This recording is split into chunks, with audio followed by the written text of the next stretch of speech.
make a hall. Oh, great, okay. Everyone has some. I heard you too. Yeah.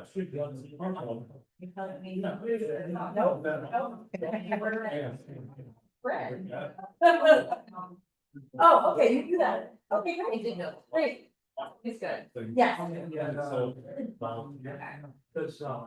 everything's all. There's not, might just be a problem about stairs. Yeah. Obviously. But, I think. Get some cheap issues. I was a little alarmed by this, but it's actually like really, it's really benign. Oh, Absolutely now.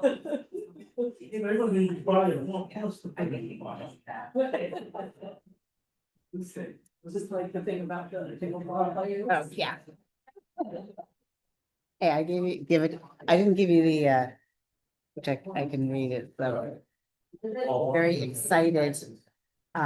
Oh, wait, I think, is it in here? Troop 77, did I put it in there? Oh, yeah, they seem pretty excited about that. They're mine, Ramadan, lay that all, one piece of the city. All right. This would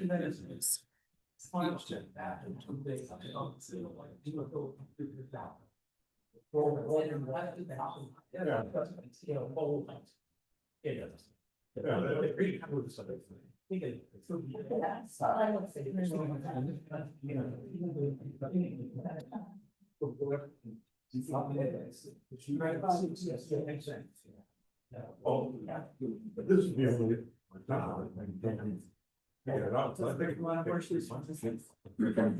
It does. Everyone needs to.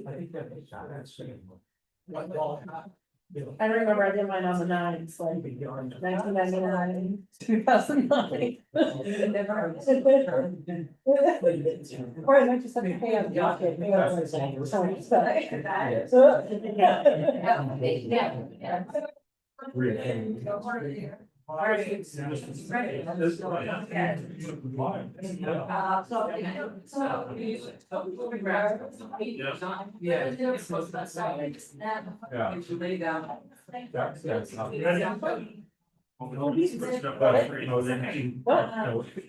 I never caught on.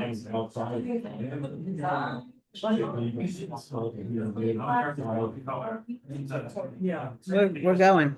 All right, let's do it. Look at it online. Yeah, well, it's good to be over the, on the pole. Unless they like it.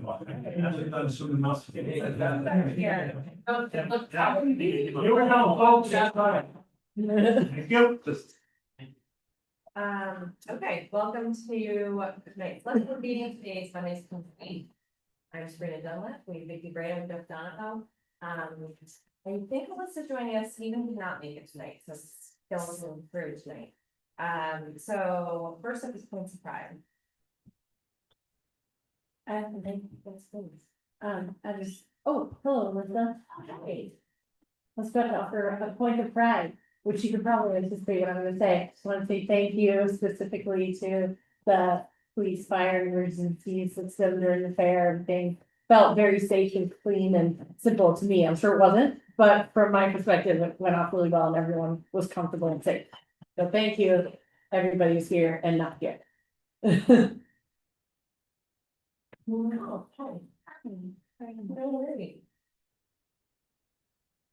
I was just gonna add, kudos to the town for their patience while the DOT paves in and around all of the major trunks in town. So kudos for your patience. Okay, we can move on to administrative. First is civil for consent agenda.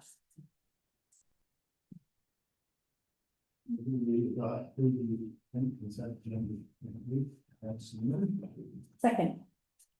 All right, all those in favor? Aye. Ah, It's moved. Okay. Next is approval of public meeting minutes of August 5th, 2025. Move to approve. All right, all those in favor? Aye. Aye. Ah, We're not immune to here. It's okay. We have four non-publics. So for first is approval of the non-public meeting minutes, August 25th, 2025, session 1. Move to approve. Second. Okay, and these are. I can't remember what you just listed on. I think those were sealed.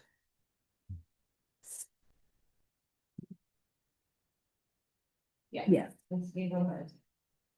Okay. All those in favor? Aye. Next is approval of the non-public meeting minutes, August 25th, 2025, section 2. Move to approve. Very not.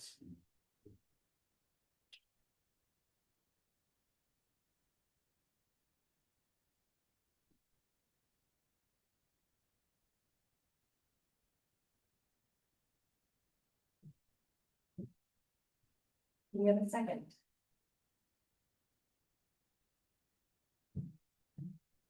Second. All right, all those in favor? Aye. Aye. ah, Next is approval of the non-public meeting minutes from August 26th, 2025, section 3. Move to approve, note that I see them. Second. All right, all those in favor? Aye. ah, And finally, approval of the non-public meeting minutes, August 25th, session 4. These, We will note that I'm not sealed. second. all those in favor? Aye. Ah, Okay, so first up, we have our public input sessions with future of the Hood Plan. So we've received some feedback via email. And I know the town Facebook page had a post about this, there were a lot of comments on that, but if anyone would like to come up to your mic and share their thoughts on the future of the horseshoe pile, this would be your opportunity.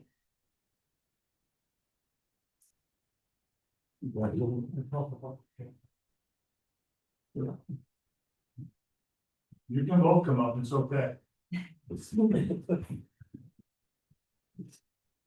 So, have a seat. I do the shortest possible. There's. do you mind telling us your name? My name is Lee Wilder.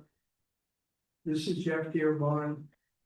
Heather Mitchell from the Antiquarian Society, Louise Carr. And Ed Fairfield. Let me get it up here. We were heavily involved in the cabins and once the cabin got torn down, the horseshoe pile was just sitting there and it's really part of the history of the cabins. So they'll show you a little of that history tonight, so you'll understand it. I'm sorry about my voice, but I'll do the best I can. All right, we'll go to the next slide. And then we along. We're not online. You want to screen share here? Hang on. This does not jump back and forth easily here. Said that, it's not just that, I have to complain about the value. They're complaining about audio? Yeah, but they will. Oh, We go on. are you talking about screen sharing? Or are you talking about going online? Yes. Yeah. Okay.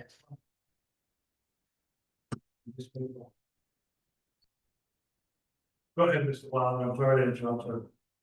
We'll go to the next slide. Please hit the right arrow. Yeah, I'm not on that. Let's try this one. Okay, here we go. Sorry. So I'm not gonna read it to you, but that is the blacksmith shop.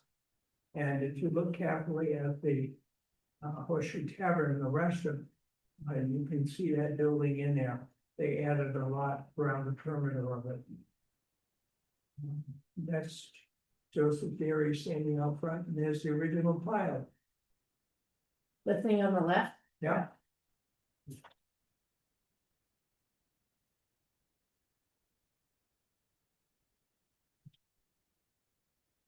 And there's Joseph standing in the. That's the old Baptist church in the background, which is the apartments opposite Harold Martin School. The photograph on the right. Sure, that's not Byron Pond, you think?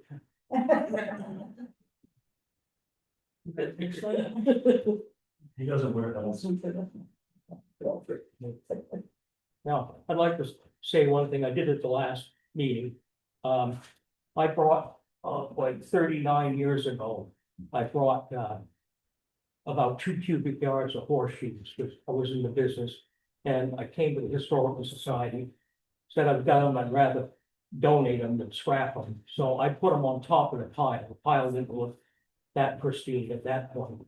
But all the shoes I put on, 10 years of horseshoes full of piles.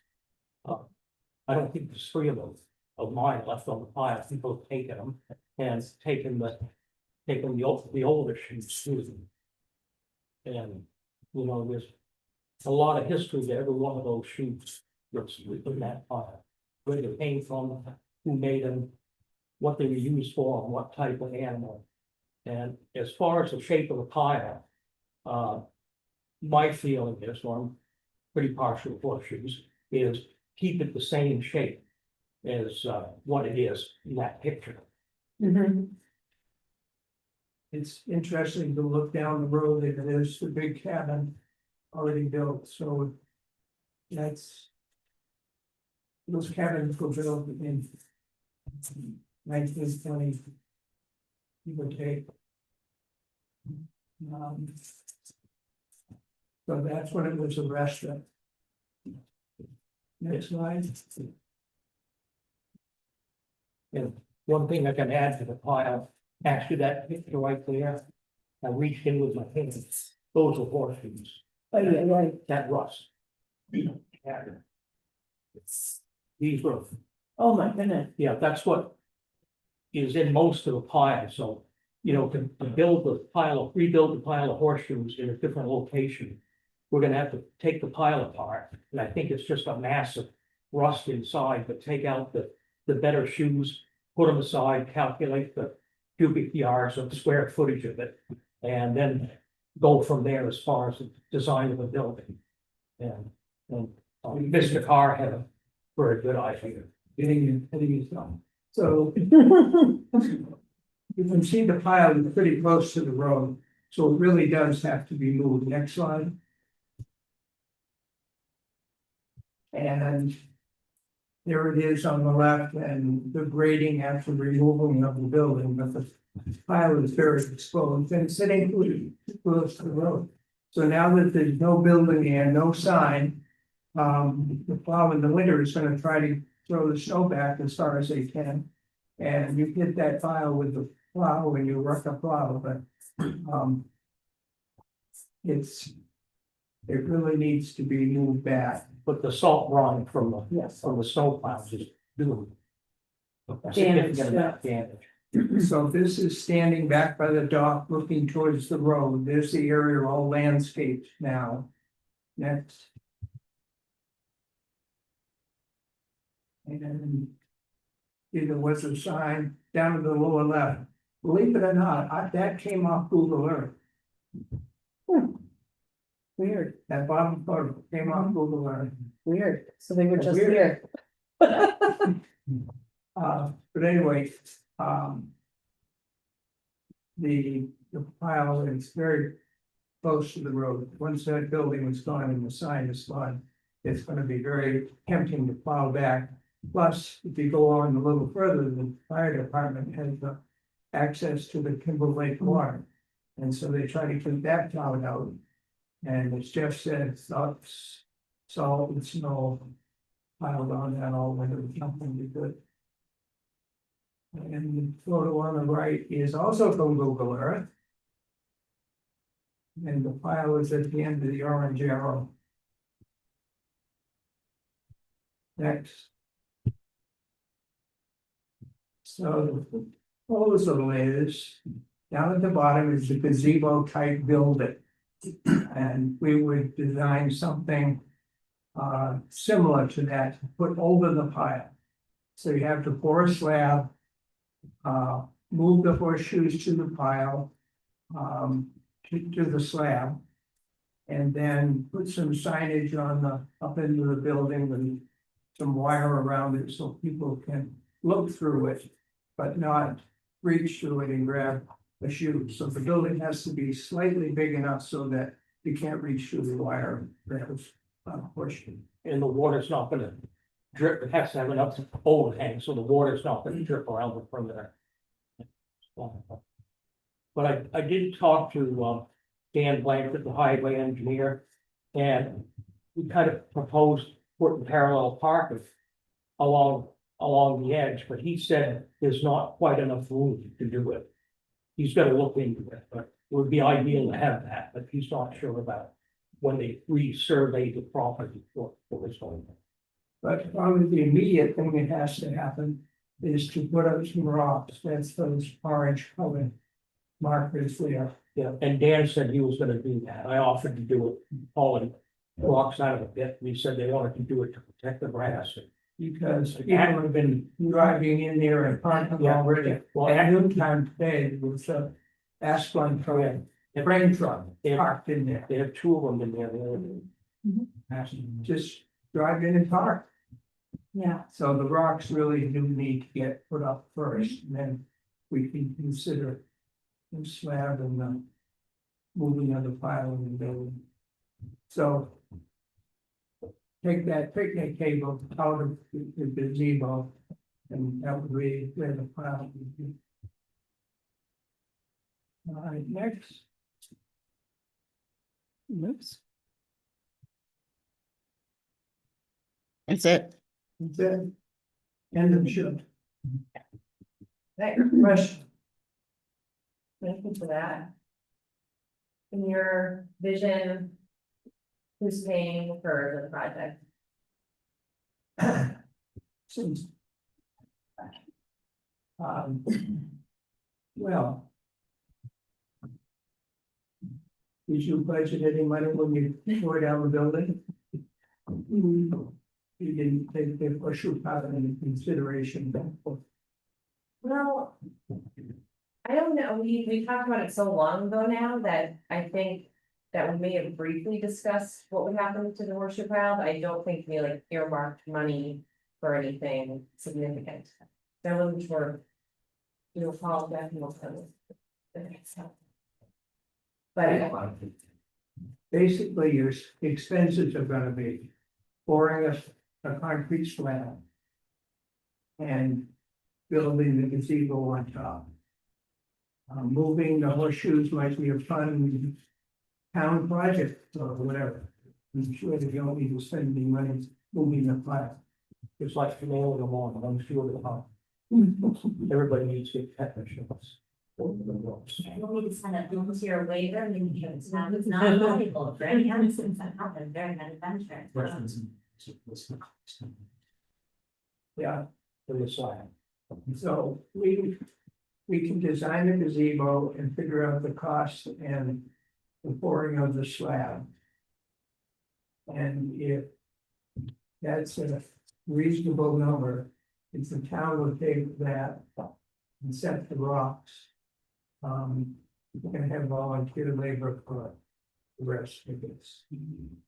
In this idea, who would be responsible for the maintenance of this open spot? Always a good question. When you put something up, you gotta maintain it. And so. It should be a low maintenance building. Because we'll put the green metal roof that's on the cabins on the gazebo. And that is a brown stain that's on the cabins. That's not gonna feel like paint does. So. It should last. Fairly maintenance free, what about? We did try to do the same thing in the cabins.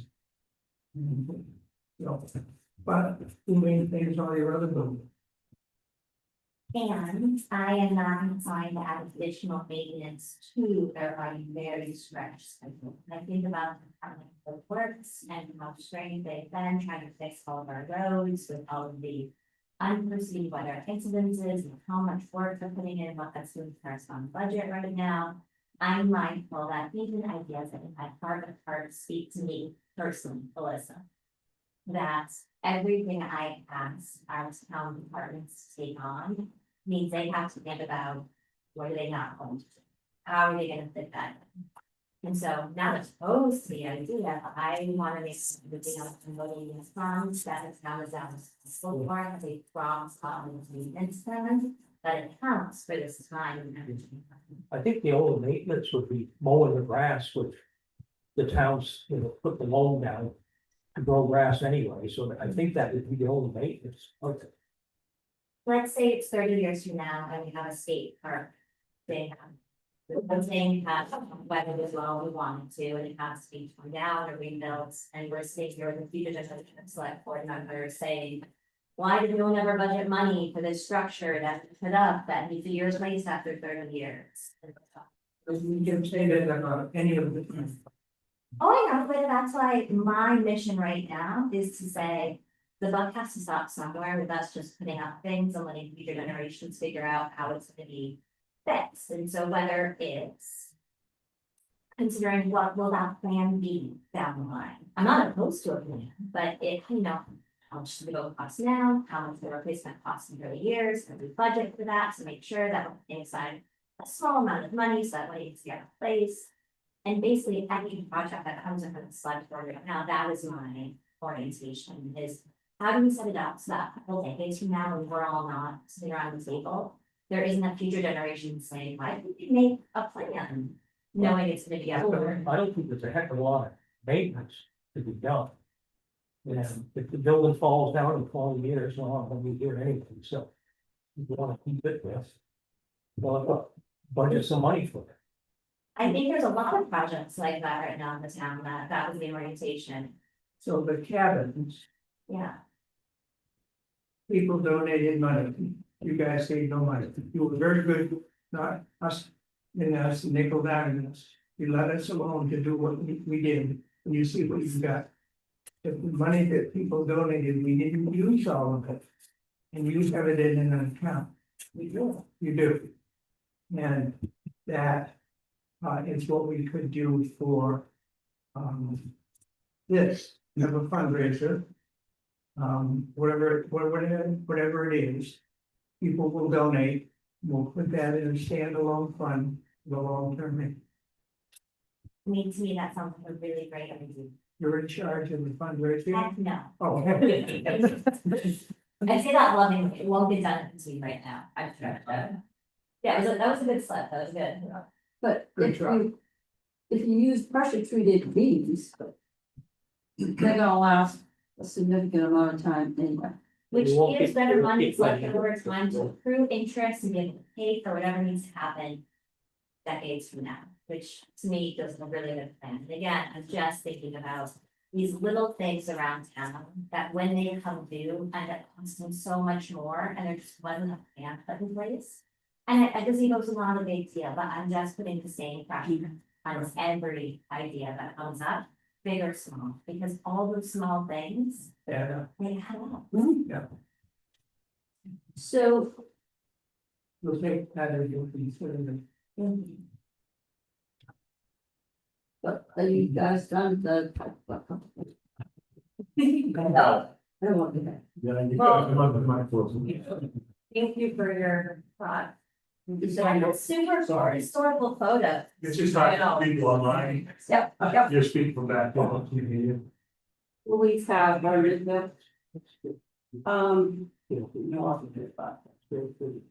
You said you were. So- yes, so when, what are your thoughts? I guess I'd be interested in that, what the select board's thoughts were on what to do. And if you could give us some feedback on what you received and feedback online and whatever. So that everything can be thrown in the mix, but I think. I understand where you're coming from. But I also, I guess, because I've been involved in the town a lot of years, I've been hands-on raising funds for every project I've ever done, that I get to a point of being frustrated, to be honest, because, at some point, we have to look at the reason our buildings in the town properties get into the disrepair they are is because of all select boards at budget time. Don't put it in the budget, don't put enough in the budget, or take it back out. So that's why we're in the mess we're in, for a lot of things, but I'm gonna waste your time and all that, it's history. Moving forward. But, you know, we have volunteers that have done a lot of stuff in town to fix things up. Not at taxpayer dollars, but at some point, you are the fathers of the town who is supposed to keep track of our buildings, everything. So it's your responsibility to make sure those things get done. So when we talk about the horseshoe pile, is it your thought they're just horseshoes, so they're just gonna sit there and rot because I don't want to spend any money? It is my thought that I hear people loud and clear say that they can afford to live in this. And I also hear loud and clear that we have a water system that's major repair and major project. Yep. And so when I hear about every little thing, you know, everything adds up, and it's not a big expenditure. Right. But I don't want to commit to anything that I'm not going to work in the budget in a couple weeks slash month, you know what I'm saying? So when everyone says, I can't afford to live in here, why are you spending your taxpayer money on a shed, what are you doing? So I go back to my original question is, so right now, the thought process is yours. First, I'm not gonna speak right now. Right now, that's why I'm asking you, is they're just horseshoes, so we should let them be. I actually Because we don't can't have an spend any opinion on money. the horseshoes. I have an opinion on the people who can't afford to live in the town. And I would really personally love to see a gazebo. I would love to see art maintained and history maintained, and never at the expense of someone being able to live in. Right, so I'm always balancing that. Yep. Not about the horseshoes, not Well, about that's- the idea, but about Yep. when am I gonna say yes to a budget? So that's, I just gave her, sorry, I just gave Vicky a business card, because I said I wanted to meet with you when I saw you back at the Mhm. So, I figured to see if you two to come up with a schedule, and since I'm retired, so there's a lot of what you're talking about. I have a list of things I want to talk about, and some of those things with that. But aren't those things we should maybe talk about here with the full board? No. That's it. No, No, okay. it's nothing they haven't heard. I've got hers.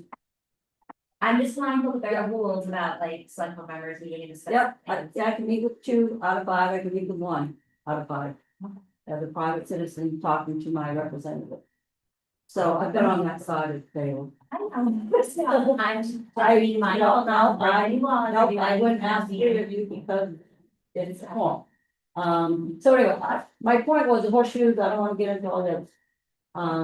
That's public forum, I got to have a question for that. And as much air as I can take up, remember, I'm just one voice, or Yes. I mean, that. Okay, thank you.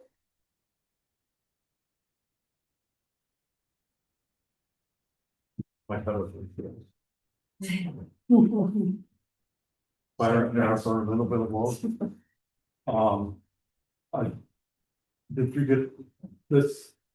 Yes. Oh, okay, oh, you had to change the reader or whatever, but. And in general, it kind of echoes what I said. Previously, that, you know, that site is it's a great site for, you know, something special, something that draw people to town, and one of the, things on the list for the EDC is to, what they call now, I guess, activate public spaces.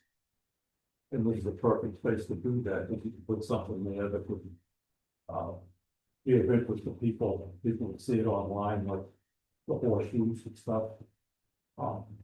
That it's, it won't draw thousands of people, but it's one little piece of the mix. I found when I was, early on in my think that I was doing a lot of self-promotion and then. I got TV, I got the newspaper, I did a whole lot of stuff and I couldn't put my finger on any one thing. That made people think I was famous, but it was just a whole.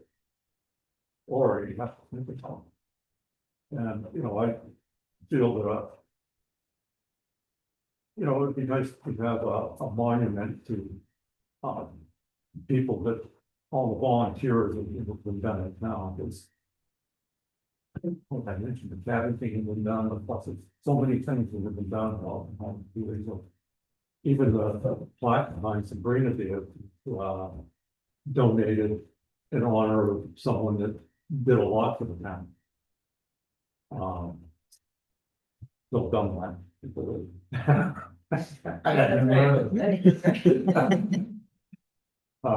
And as far as, I agree. You know. I'm a taxpayer. And everything is built to be, you know, the cost should be looked at, the maintenance should be looked at, because. That's what I did for many years, was maintenance on buildings. I know what lasts, I know what doesn't. I feel that, we could design something that, looks good. And it was, pretty much maintenance work. For many years. So, you know, with that, and as far as the monument. Part of it for, volunteers and stuff. I would have envisioned something made of granite. With that. Well, maintenance for a long time. And even if moss grows on it, a low maintenance, moss is cool. So, you know, and something like that was built, you know, the cement or block patio area in front of it that people can sit on.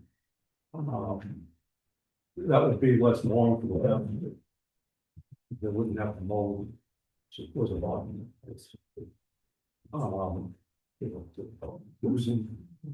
And you know, it takes time to come up with the right answer for somebody, so my job has always been problem solving. Yeah.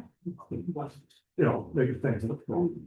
Sometimes your first ideas are great, but then you go along and talk about other people.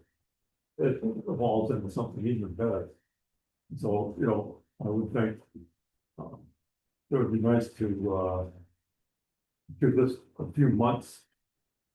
For the people to, you know, come up with the best idea they can, look for fundraising. And by then, you know, if there was an opportunity to bring it down, go to town meeting and have them voted down, it's up to them eventually, what gets paid for them. But I think, you know what, this is something that's would be easy to raise a number for. Either that or it would be just, no, I don't think that.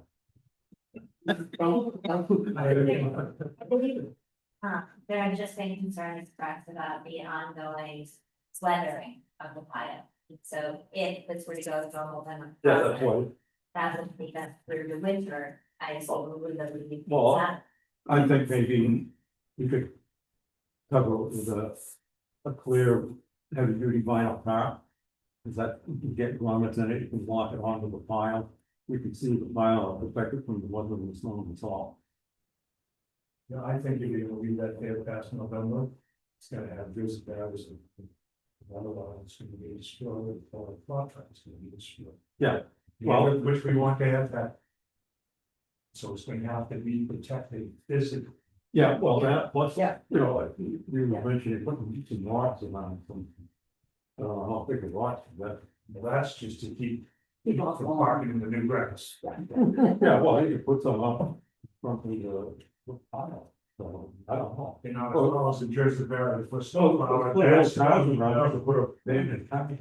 Yeah. Not putting in the main car. It's not good. Right, square Keep meter, working right? hard. Again, parking is expensive. It's- You're anyway, I grateful think for that rights, was, but like something, right? I think that was about it. Yeah, just for this whole group, they nailing down the cost of the building. Oh, yeah. Construction cost, whatever it is, you know, the fencing, the gazebo, the concrete pad. That's simple enough to do, it takes a little time to put the right, You know, it's simple enough to do, but it's gotta be done soon. Before our next meeting, hopefully, so we can not have this a little bit more intelligent. You know, keep in mind, very large, I have a sheets on Crested Port Fund. And my friend in the concrete business likes to tell me there's two kinds of concrete. Crack and concrete that's heavy.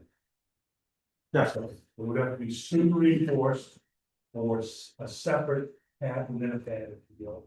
Well, the other option is, heavy duty paver block, which, if they. However, you guys, you guys is great with me. Okay, I just wanna, yeah. when you understand. Oh, no, I don't know. Number I'm of taking acres, one, it's on fruit. It's the fundraising goal. But, yeah, we'll look at it. again. Okay, I do believe there's some aspects of what we had received from online feedback. I did not capture Facebook, just email. Yeah. I Yep. can say, anyone can go on Facebook and see what the discussion has been there, it's been varied. Yeah, I was just gonna say, I was just looking at it Yeah. and there's No like, thoughts. yeah, there's a wide a range. lot of people don't recognize the history of the file, and I think it signifies what the town used to be. It was a working town where people worked with their hands and, you know, it did things for each other and, so. And I would want to add to that, with respect to the historical society, you know, always what we wanted first is to get rid of it. So that's we did with having a discussion about moving a couple of them from the site, it's like, no, it's better. to have them. But given the, we've got the file where it is now, it makes sense to move it onto the same property. There's been a blasting shot for 100 years. 1930. And You're gonna keep going, you gotta come up to my, Okay, yeah. I'm sorry.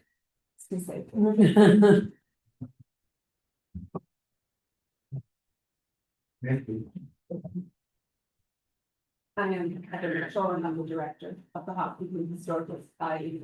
And so I saw a lot of the comments on Facebook or the suggestions, which I thought were all really very interesting ideas.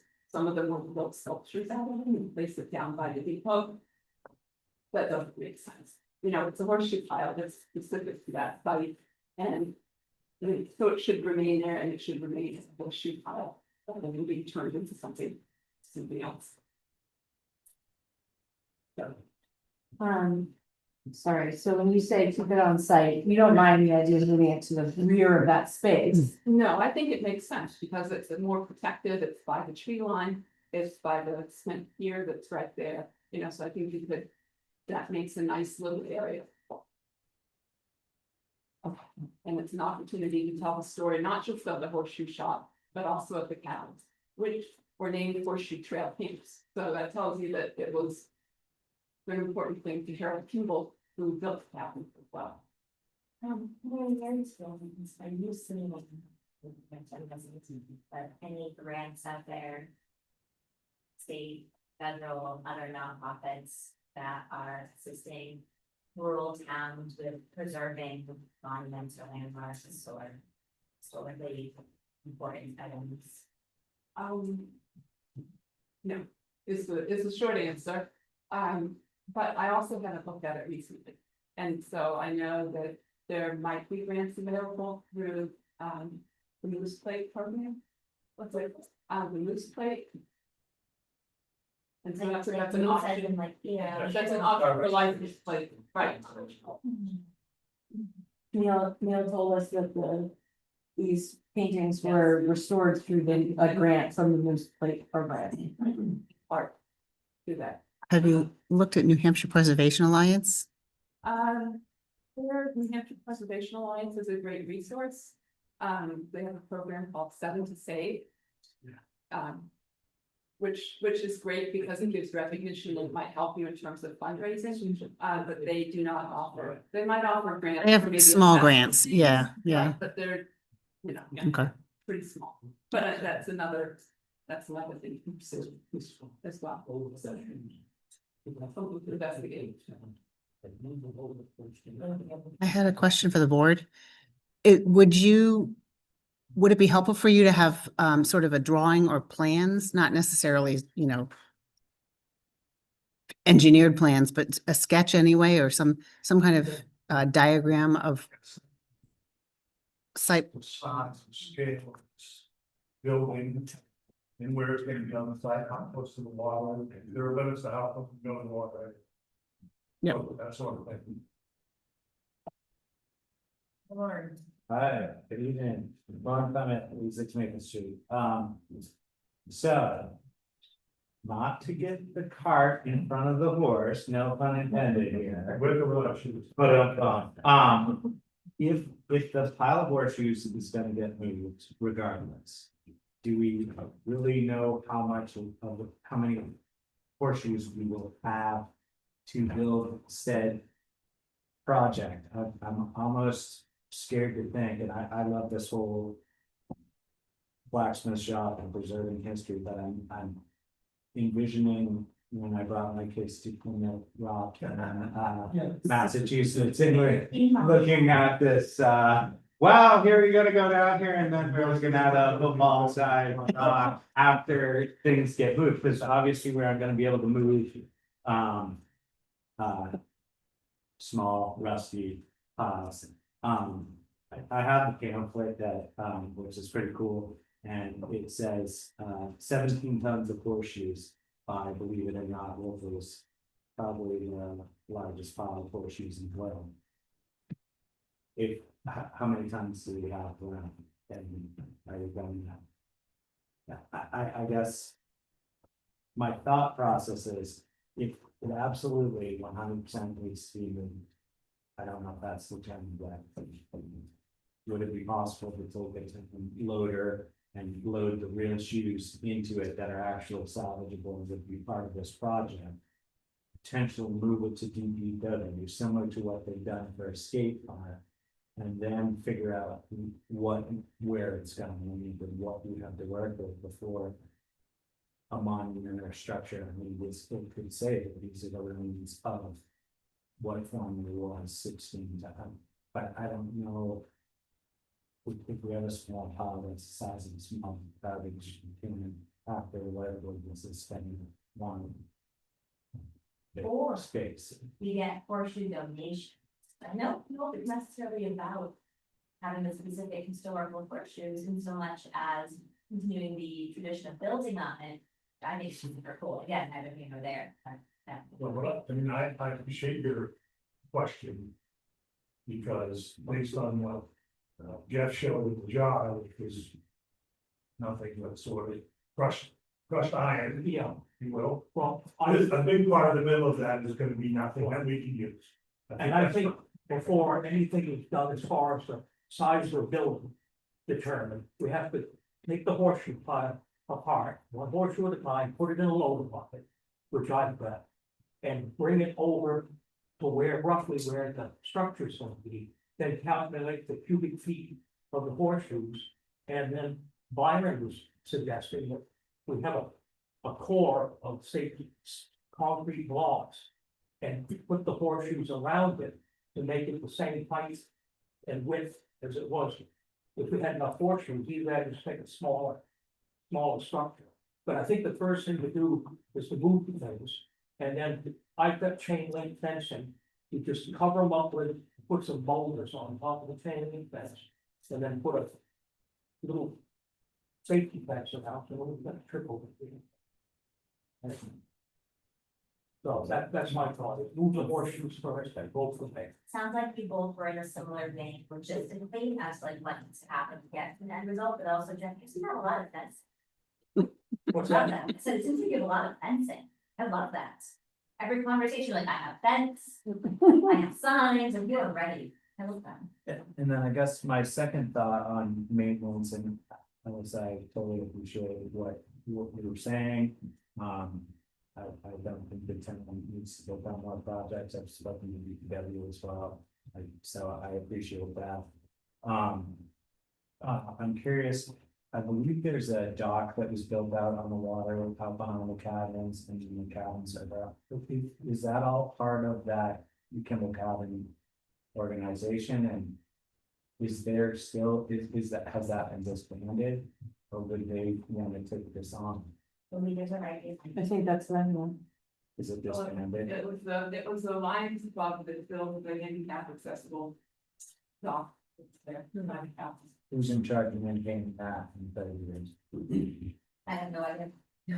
What's your question? Oh, I was just curious if the cabin organization was still a thing or if it's disbanded. The town owns the lake and all the way around it. And the cabins, that includes the cabins. And the town mows the lawn. And the town maintenance man once in a while sees something that needs to be done and he's taken care of it. He's been very helpful in that. Dan, is that his name? Yeah. When. So we have the remnants of the original. Let's not say the cabins down, we can save them. Thank you for that. And so as long as we're around and we have some funds, as I explained to Melissa, there were extra donations which we didn't use. We were able to get a lot done on the cabins because it was all volunteer labor. And donated money is paid for the materials, and you can get a lot done. You can stretch your dollar a long way to I get it. so the extra money was then in a separate account.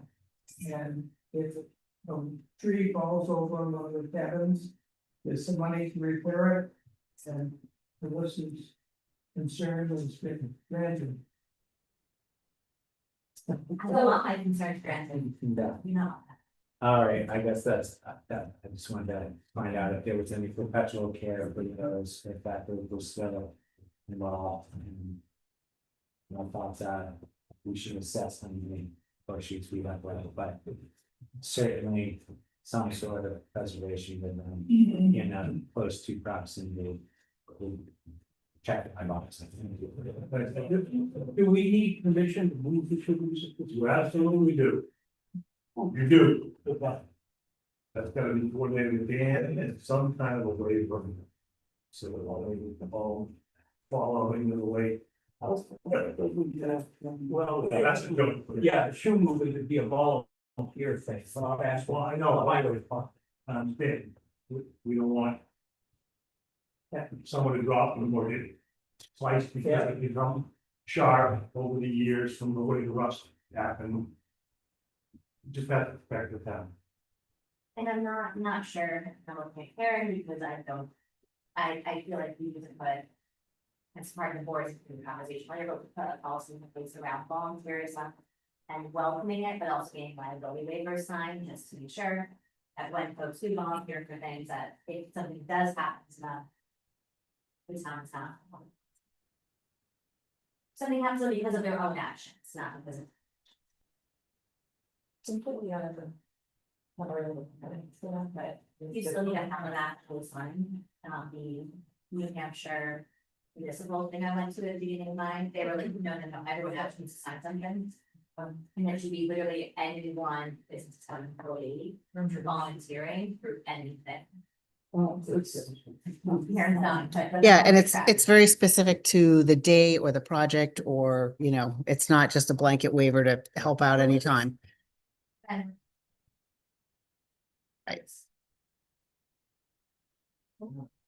Right. Hi, yeah, just, no thoughts specific to the solutions. Sorry, Ian Hart. I just, I really like all the enthusiasm that I'm hearing tonight from the folks that are here. You do have people following this story from 3,000 miles away. And it is distinctive, it's something distinctive to the town and industry, and I hope that the volunteers and the select board in the town are able to come to a mutually agreeable long-term solution. Thank you. Thank you.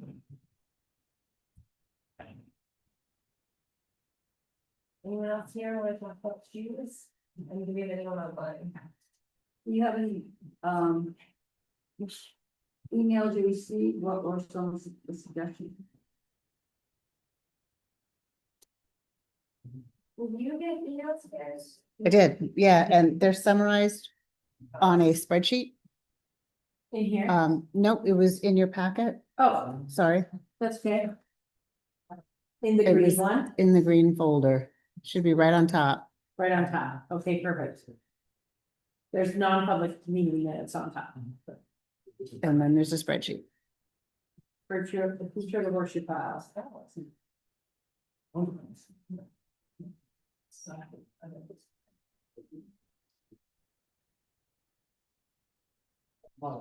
were a lot of comments and I'm seeing a lot here to do. Good, Louise? Yeah. Good. This is a summary of all the many emails we received. So I have seen a trend of, people in favor of putting some sort of easement around it. That seems to be a common one. Some people have talked about moving other locations. Use the barn as a suggestion. And then I think there's some people who have ideas about, I think sort of appreciating that it is a rusty pile that's disintegrating, and so ideas about how you can sort of honor the idea of horseshoes, but maybe not use that as gas pile. That's just like, quick read of this and what I remember from the Facebook, thread that the town had going. And there were some people who said, don't spend money on this, you know, why are we talking about this? So. I think I just think if you're like, I'm not sure, I mean, I don't prepare any process. I think my hunch is we're probably all in agreement that we want to do something to honor the space. I like the idea of the gazebo and having a pile, whether it's like somehow we preserve what's there, or we, you know, take out the good ones and put something in the middle that they can make it look bigger. I think my initial thought on the pile is if we could possibly move it, I don't know if it's Lauren or someone else would move it to DPW so that we can like decide what we're gonna do, because I think winter's, you know, not far away and it'll just get more and more, I don't know, disintegrated or whatever, or hit by the clouds or something. So I think maybe we all need to take these ideas back, digest them. I don't know if anyone has thoughts on process. I still am not clear, I haven't thought through enough, like what our process would be, will decide this board, or if we will. You know, to this town meeting or what, so I think we probably need to process more thought as well. I am very much in favor of having the file catalog is the word in my head and moved for preservation for the time being, while some things figured out.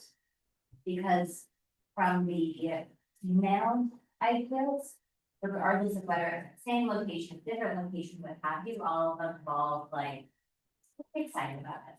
And once we know how many there are, I think it'll provide some clarity, and it also removes the issues of snow cloud, lets the grass grow in and takes some of the pressure off the ability to do something.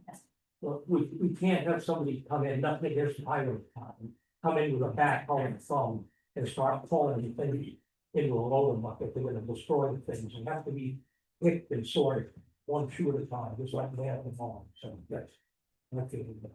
So at one point, Dan said to me, he'd be willing to come in and get something underneath it and slide it backwards. No, Okay, the shoes have to be sorted, and that, like I said. yeah, there's, yeah. It's all just bits and pieces, so there's a lot of good ones. I think the whole center of that pile is just mush. like an old soup maker. Yep. So do you think it could survive being picked through and moved across town? What's that? Do you think the remaining horseshoes Yeah. would survive the process you're describing and then be driven across town and stored off-site. Oh, I don't think they need to be, they've been sitting out there for 100 years, just pick them up and move them close to where the building is going to be. Then cover them up with a chain link fence, I've got pieces of it that would cover the pile up, put some rocks on it that those can get at, and then just put a little temporary fence, wire fence on it. You know, until the building gets big. But, you know, they have to be sorted, because then we'll know how big to make the building and how big to make the pot. But there's no easy way to do it, so you're just gonna have a big swoop of rust, you know. And they all have to be sorted. So how do we get to the place where we can figure out, like, it's something where. One of us can talk to Karen about what this is not in this meeting and figure out those final details to get the pilot process something. Yeah. And then circle back with Jeff and team about how we can move this forward. To at least get the pile Yeah, relocated. relocated, because then also from an environmental standpoint, it means at least. There's gonna be a pile of rust left underneath that we want to pick up, move and dispose of, which is also good for the environment, scared with that. Is it done? So, is it possible for some of us that wanna be hands-on active on this project to meet with Dan at the same time, so that we can all have the same conversation and throw out our ideas, and just like all be at the same time over there and say, where is the best location? We all go, yep, and then pick, come up with a schedule of how it's gonna get moved. I think we need to start with Dan talking to Karen. And then we can figure out if it's gonna be like a group project or what, but I do wanna be sensitive to like his time and, so I think we would start with that conversation. Because of their time and winter's time, I think that's why we're so eager to get involved to help them. And we don't even need to hire them. So. Really, I mean, it really is. Just pick up the guy. From our perspective, that saying like, yes, let's catalog this and move it, it's not saying like, okay, we have the idea nailed down, we just need No, we're not, details. right, we're not asking for details, we're just saying it needs to get moved. We're saying we will help move it. We'll meet with Dan, yes, this is a good place to plop them. We'll line up and pick them one by one, put gloves on, and sign where he wants to sign. Thank you, But that's all we're saying, thank you. and it's quicker. Quicker, I get it just done. want to caution you. Yeah. That if we move the pile down. Yeah. That does not mean we're agreeing to building in that. Right, I just want to make that. clear. yes, right, We're not saying yes to the building, right, there's a because that, dozen steps between now and yes to. a- yes, yes, But I do think the pile needs to be moved from where it is, Yeah. protect it, protect what's left of it. Yeah. And it needs to be, take out the good ones and get rid of the bad ones and all that stuff. yeah, Just, I just don't want you to think because we want your help to move them. I know, there's, Agree to it. yeah, no, there's. Design concept has to be discussed and money and, oh yeah, all that, yeah, yeah, I think the number of shoes that are left are gonna affect how many buildings we. So that's part of it. Okay, so we've spent an hour on this, I think we're probably good to move on, but I appreciate everyone coming and everyone sharing their thoughts. And I think we will, let us just talk to have Karen and Dan connect, and then we can be in touch with. Who's the contact? Hire, Lee, okay. alright. I lose again. So,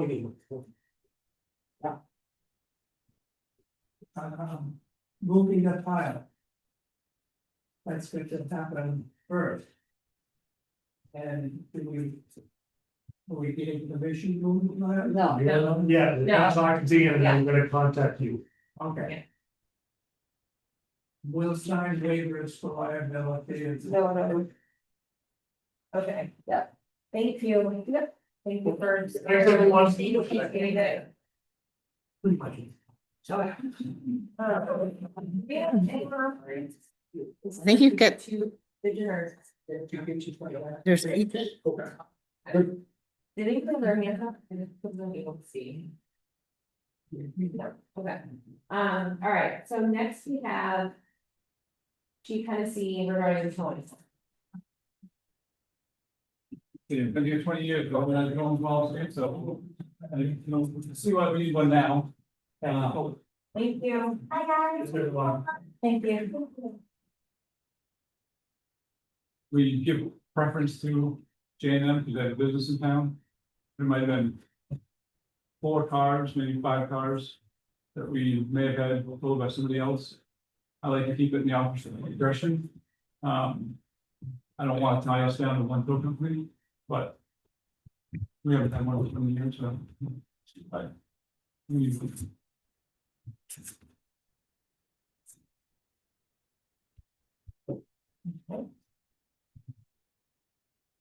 So you have talked to J&M Yep. directly, okay. Okay.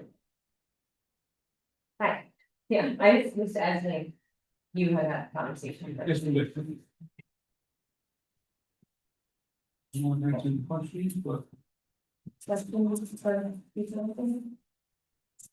Other towns have decided to put COVID policies in place, as I understand it, as a way to resume. Support's not the right word, and honor is not the right word, but to acknowledge, maybe that's the right word, to acknowledge the businesses in the town that pay taxes to the town. And while I was vocally opposed to adding more things to our already very thick policy book, I am curious as to like, if your verbal policy was like give preference to one in town, why not put it on paper? because I don't think if something happened and that relationship goes sour, you don't want that to interfere with that. And again, there could be different reasons as to why we call it a tow company. It just, again, 9 times out of 10, we give it to J&M, they're fast, they're reliable. But there's always that one chance that for whatever reason, the officer chose to bring another one in. Again, but it's not very often, so I just don't want to tie us down to one tow company.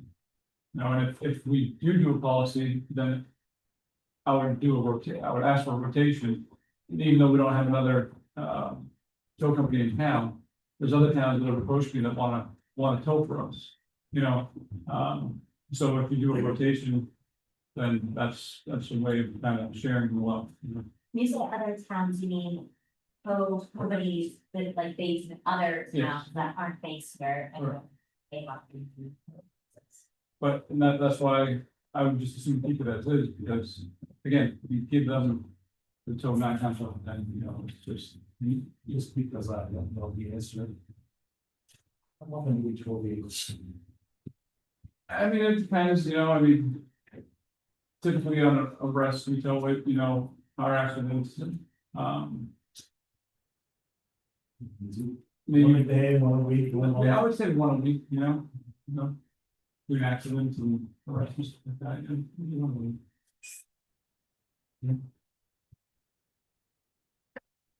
And then. I'm sure was an accident on the highway. The state police make that choice. yeah, if we handle it, sometimes like in the winter when they get bombarded, we'll handle it, and I'll be honest, yeah, they have their own tow, there's a tow rotation. And that's usually the kind of the geographical area that we call, so.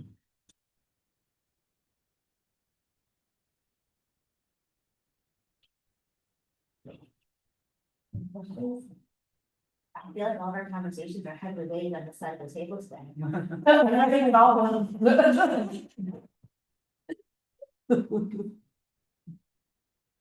Proceed.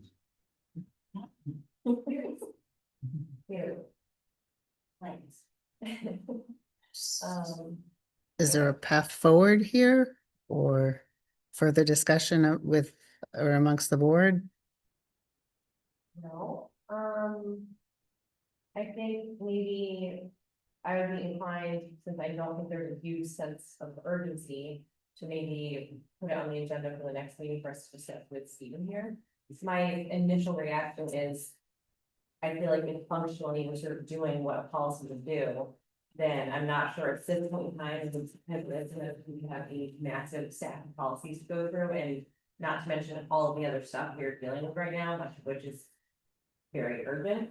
I'm not sure that I wanna sort of tinker around with trying to come up with a policy, because then it's like, is it binding on the police department, is it not, and then I think you act like, are there repercussions if they don't use the right term for me, and so I like to be deferential to the people who are actually on the job, you know, and your opinions on these things, and so my initial reaction would be to table it for further discussion, but I don't think now is the time to put a policy in place. My initial would be. Yeah, I don't know if others agree, or let's talk about it more now, or not. And so to learn, I dealt with another policy, and finding policies that are out of date or out of step with and we're not. Well, It's nice, but If there is a compelling reason that we need it, and like some urgency to it, then I think we need it in place, we have chief of police saying we don't need one, our sort of default policy functionally anyways, to call this like. Company. yeah, and I guess then my thing is like, if the company's asking for this thing and this thing doesn't cost them anything, we're already doing it, why not just put it on a piece of paper? But then I'm also like, I don't want a policy, so that's why I'm like, I'm literally trying to decide. Because I also made a good point about investing in the town. Yes. Putting their town law in the town, normal things, they're going to be a part of the town. And Which is why 9 times out of 10 we don't. Right, You know, yeah. Like, just like I we would should. be sensitive to that, but I think, right, functionally it's happening anyway. So perhaps we just have a lot of stuff to go through tonight, so I'm just being mindful of that, if it's okay, maybe put it on the next agenda. absolutely, this is a really good data point, yeah. Yes, Right. very helpful to hear your thoughts on it. I do have one thought, you should, for, Yes. food for thought. Although. Nothing exists in a vacuum, so like we're all logical people that understand that slippery slopes are somewhat imaginary, but. This begs the question for me, like. Is Dunkin' Donuts gonna say, every time you have an event, we would appreciate it if you use us, or, you know what I mean, every time you need to. No, fill up- I'm saying, right? So, and that's what I'm not saying that that's what would happen, I'm saying that's naturally the path my brain goes down. And I do think though, what they had said is if we put a policy in place, they recommend it's not specify them, it specifies in-town companies and if there were additional ones, and so if we had a coffee policy, we list all the coffee shops in town. Not just Dunkin', even though they are great, I respect Greg a lot, come on. That's right, it was a bad analogy. Did we get a list, I thought in my notes from the last meeting that we were gonna get like examples of other town policies or a list of towns that have them? And I don't remember seeing it. So TJ has that stack. Do we have a sense, is it like the majority of small towns in New Hampshire have a towing policy, or is it like Concord and like, you're shaking your head, yeah? Most towns have policy, Okay. All right, well, I think we've heard from Jana, we've heard from Chief of Police, so now we can take this and discuss at either NCA or one. Because I don't think we're gonna, I don't think we're really in the place. So, sorry if that's annoying or unsatisfying, but Sorry, Mama. where we are. But it was very helpful to hear your feedback. Sure, if you give them those questions. Thanks. Thank you.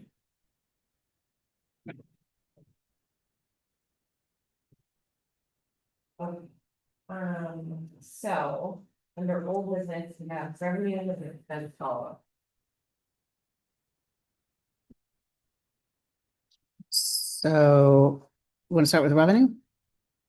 Yeah. Okay. The report that you had seen was through the end of June, even though it said August to August.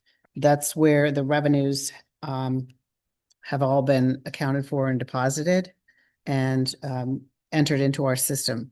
The deposits are all current. It's just the entry into our counting system that is a little bit behind. So what you're looking at is through the end of June. Am I correct that we get rooms and meals tax in December? December, November, somewhere, yeah, Okay. yep. And You know, I can see that okay, this is supposed to be 50% of the 2 years. We're 41% of the way into achieving our revenue goal.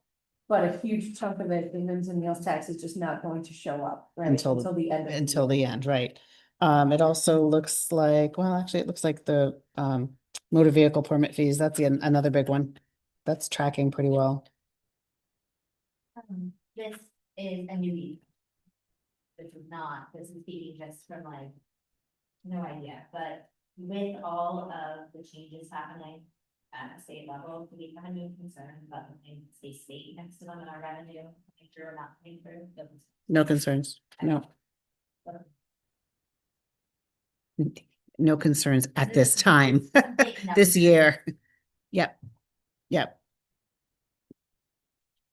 No concern having.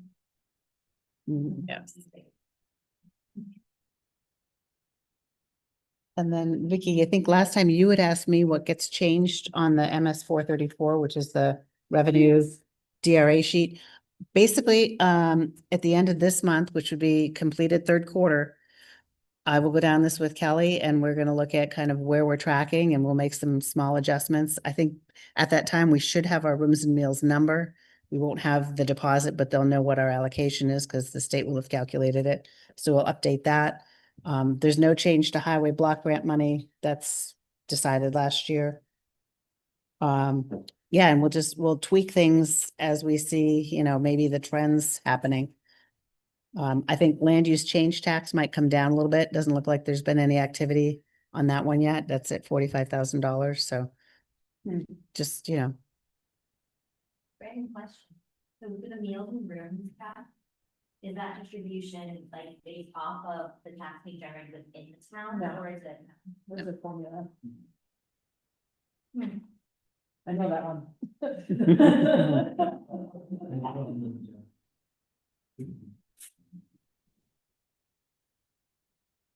I feel like I'll be paying more than tax this year on the business, so we generate more than that, but I do hear you that we don't get that much.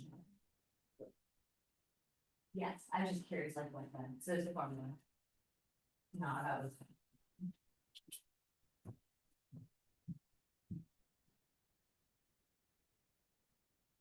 any other questions? So the MS 434, that's us making small adjustments to specifically our revenue estimates, or it's both revenues and expenses? Revenue estimates. Okay. Yeah.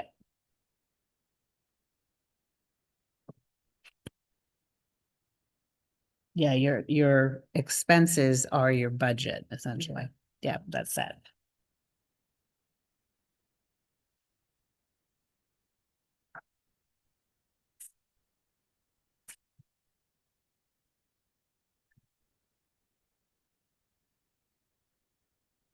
Any questions? Good. Expenses?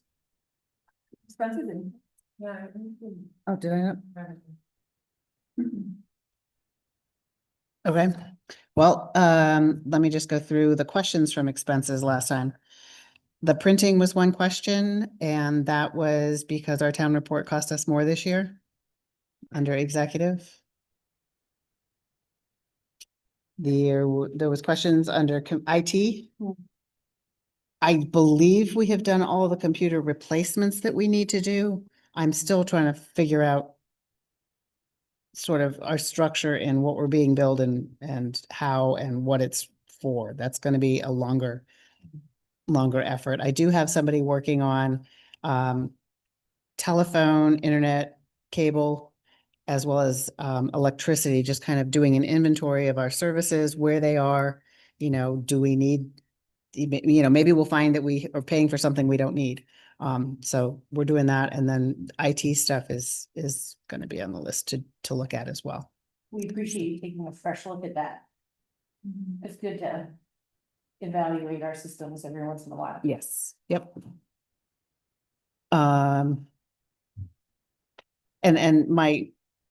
one of the reasons I want to really look at IT is for projecting next year.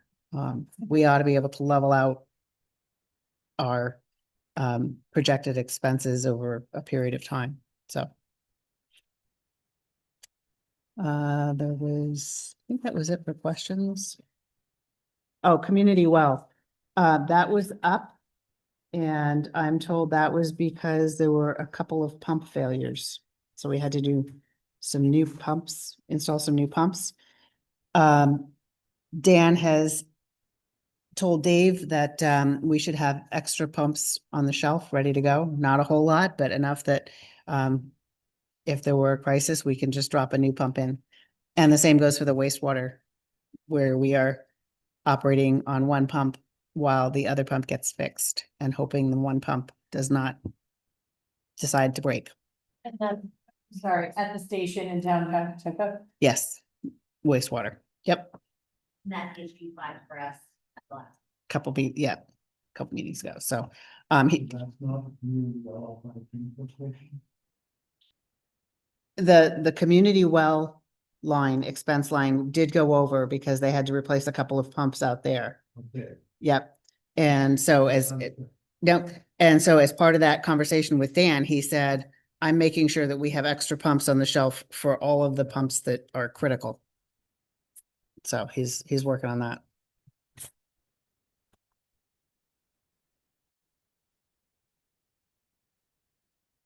Good. Any other questions?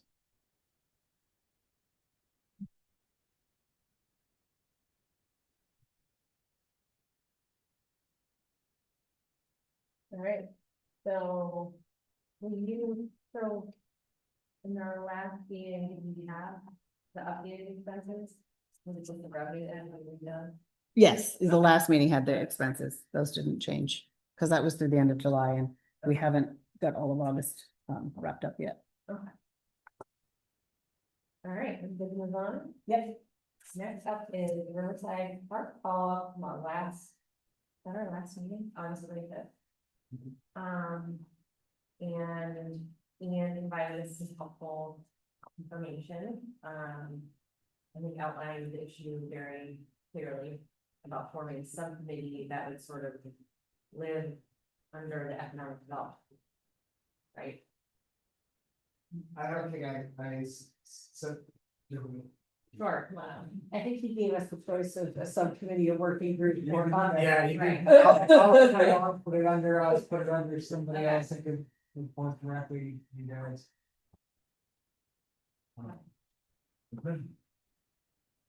Sorry, I just thought EDC recommended the region of the subcommittee. But you're saying that could live. I mean, it makes sense to live under us, given that we sort of brought the reports in, but. So. Yeah.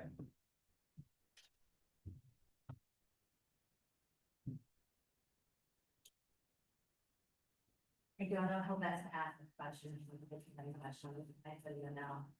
But I messaged you the other day about the paving. And I feel like you said that there may have been some potential, though not official, changes to the state's. There have been. Yes. Because I feel like the creation of the subcommittee was in part about liaisoning with and amplifying voices to make sure that we're happening. So is it often us talk about that? Yeah, I was gonna do that in my update. Because it's relevant to this. Yep. Yeah, absolutely. I had a meeting about the roundabout or the soon to be roundabout down on the Henniker line and was talking with the commissioner of DOT and a couple of his right-hand people, and they said that they've had to dramatically cut stuff from the 10-year plan. They one of which was our project for the Fountain Square. There were a bunch of other ones that were removed as well. So let's see, there's a total of 1, 2, 3, 4, 6 pages and two full pages got cut. So a third of what they were planning to do. He said the reason was they have to divert money to paving. They've got to deal with the paving issues. So my question was, okay, great. Well, it's off whatever slot in the plan it had. Is it still out there? And he said, no, it's gone. It is gone. And so if we want to do this, we've got to start over again. Was the bad news. Can you Was will you remind me, No. what was in the 10-year plan regarding the Fountain Square? Um, Changing the nature of the intersection? this is the summary was, intersection improvements to 103, 127 Fountain Square to improve safety and, bike and pedestrian amenities. It was for $3.1 million.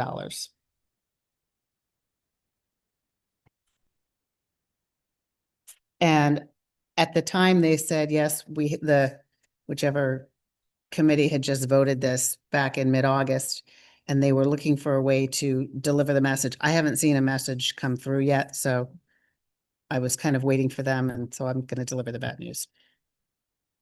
To me, the removal of this project makes this type even more important, because it means we have to work with what we have and figure out new ways of fixing our wayfinding and our pedestrian crossing, which are all urgent and dangerous, and I think they're all gonna be like, well, let's just like follow behind until they do the work on it.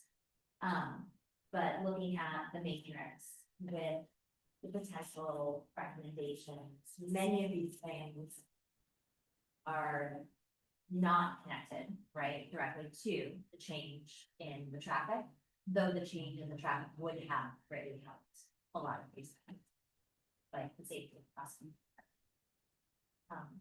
That's what I'm saying, but such a one.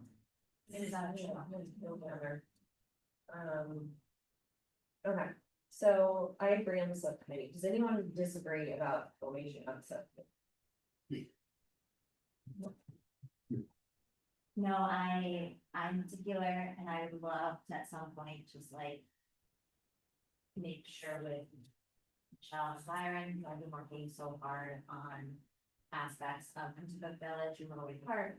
I see items filled in here that seemed in tandem with things that you were bringing up, and so it feels like more people being able to put more resources to do, hopefully, more of what can get done.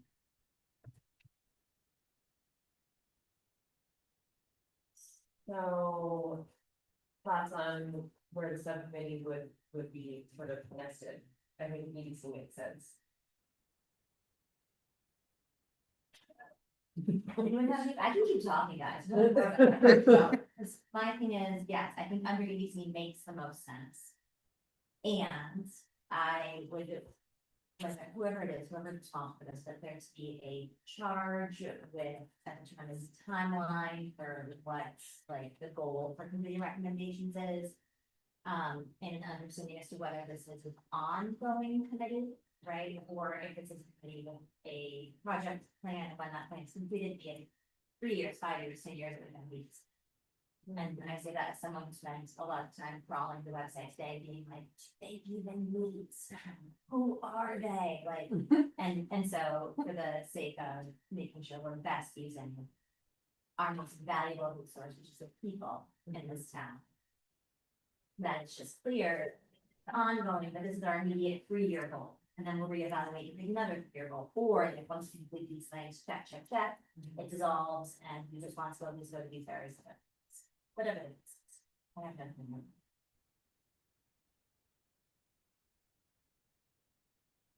Felix, I'm super bummed about this. I mean, so I I don't say, know. but, I have Oreos. no, that's okay. I didn't keep over saying that you can have. Can we, that was in the minutes. Refuse to do conversation. No, I think it's fine under EDC. I mean, we recognize at the beginning that there's like so much of this is very interdisciplinary. You know, various different committees and boards in the town. But we brought it before you, we'd be happy to sort of have, maybe sort of. I don't entirely understand what committee oversight of a subcommittee entails, so but I'm happy to learn. I do want to make clear that the people whose names that I included maybe committed some number of months ago, and you know, so I don't want to lock anybody in, so that needs to circle back and show that they're still interested and available. and if not, then we'll look to find someone with sort of, similar perspective or sense skills to. And I agree that, we get these 16 things implemented and, call it a day. But. I love that. I love So- the- I love that. Yeah, I mean, 6 of these recommendations are 25 years old, so we're not gonna be able to make this much soon. From the charrette, I learned the word. Yeah. And I also just recognize and appreciate that there is currently not an economic development director, but that is unfortunately to be, we don't know, we're backfilling it and. It's on our list of things we have to figure out, and we haven't figured it out yet, so. Also, maybe Stephen's already the select board person, that he seems to be the select board person. Really formed something since he's not here. All of them. But that might make sense. Okay, so. In terms of coming up with I guess actually, what comes first? Developing a charge or checking in with people and actually getting a group together and then figuring out a charge. Remember how you've done it,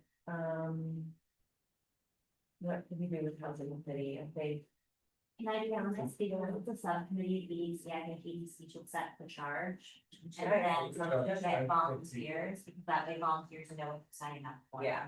Versus bringing in folks who haven't been in this process and then asking them to come up with the charge, feels a little bit like. Right, okay, that makes So sense. rather have them sign up to be like, hey, this is what we're doing. Figuring this out, and then you're not gonna spend 6 months figuring out a charge. Yeah, So the EDC will come up with a charge. You will confirm, interest and then come back to this board. Amazing. All right, you're welcome. Sorry to be the. Nah, that's. Yeah, I've never been on a hot seat and you're lost. $3 million, sorry. It's super cool, right? It's really nice. Exactly. We got to share this experience. Exactly. That's fun. Anything else I can help you out with tonight? no, thank you for being here. Thank you. Questions? I have a question. Is it short? Is, Okay, and I don't know what the name of the working group is going to be, but I think we might be completing Friends of Woodway Park and whatever that working group is called. To me, they mean two very different things, and no, I still would have been in attendance regardless.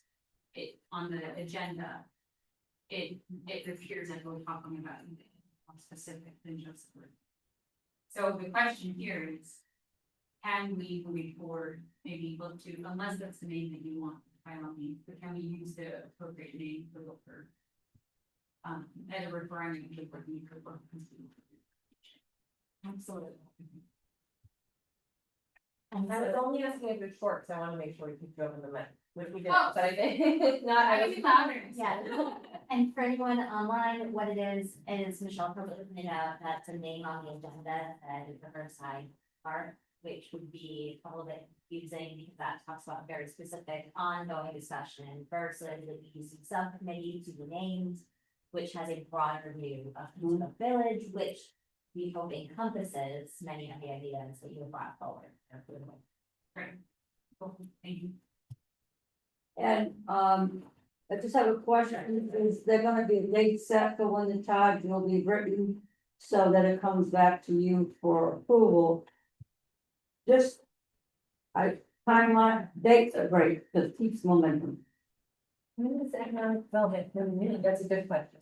We meet the first Wednesday of every month, usually at 5:30, sometimes at 6, depending on the agenda. Okay. I believe we're meeting at the new restaurant this coming month. It's a public meeting, if anybody would like to join us. Yeah. So wait, we have not. Yeah, we can be.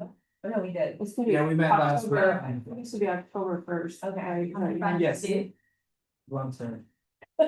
We helped identify a lost problem for the town hall. So. Yes, So perhaps solved. at your next meeting, Yeah, we could this discuss. will be agenda at the next meeting, Alright. agendized, and if we can, get it done then we will. Beautiful. So, Sorry, we'll aim to get to you before your first November meeting, if not, okay, as soon thereafter as we can. That sounds fair. Alright. Matthew. Welcome. Let's consider some of these things. Hey. So- Now I'm off. Yeah, you're good. Super. Thank you for being here. And thank you for the invite to the restaurant. You're welcome. Look for the post of each other. Okay. Thank you. Next up, we have the Hopkins Fair Debrief. Do you have anything to lead us from here? It was my first townie night. And we gave out, what did we figure, like 1,900, over 9. 78 left, something like. Yeah, there's 78 left, but we trashed a couple because they broke. So, yeah, but around over 1,900 wristbands as compared to with about 1,600 last year. So the weather was nice. It was a beautiful night. Vicky put up signs all over town saying go to the gig. We did try to publicize. They so bits in one. I did get some feedback from some folks who said that they didn't realize it was 5 to 7, and I did say, I'm so sorry if that was your experience, all of the postage saying this, did we say that, and we came to mutual agreements about it was 5. It will be 5 to 7 next year, I expect. Yeah. Okay. So we So can ask for more wristbands this year. probably, I think we should. Maybe we should ask for more, and then if we don't use them, that's fine, but I really would loathe wearing them out. We did one year and we had to start using markers. That's why Vicky brought like a ton of markers and random stamps, and she wouldn't let me. So we would entertain the idea. Okay, did anyone else hear any feedback or have anything to add to the Did debrief? we want to talk about any of the non-document? Okay. Well, we had one suggestion that's talking about, I think we will discuss when we get closer next year to doing our little parking lottery, but just that local people were told they couldn't park in a certain spot and they were using tennis courts. And so we responded and said that we agree that there's probably enough safe to let local people parking if they don't walk. So. And it sounds like we just have to give slightly, like a little bit of guidance to everyone, so like, hey, for people who need to use the recreational facilities, please let them do so. I think that's the only email that I got. There was the one from Tree 75. Oh, yes, They take 100 cars on Thursday, that's awesome. Yeah. Did you hear anything about the fair? Any reference to anything specific I just mean like how towny neck. How was your experience with that? It was good, no major issues, good attendance, but, yeah, I mean, we don't know, so. The weekend was good. Good, so it's all pretty smooth. Yeah, it's nice when there's. On Saturday, Sunday, there's not rain, because then you get the influx on the other day. Right. So when it's nice out, you get the nice steady flow and it's just all worked out. Good, Traffic was decent, yeah. no, you were distracted a lot, so. it's good.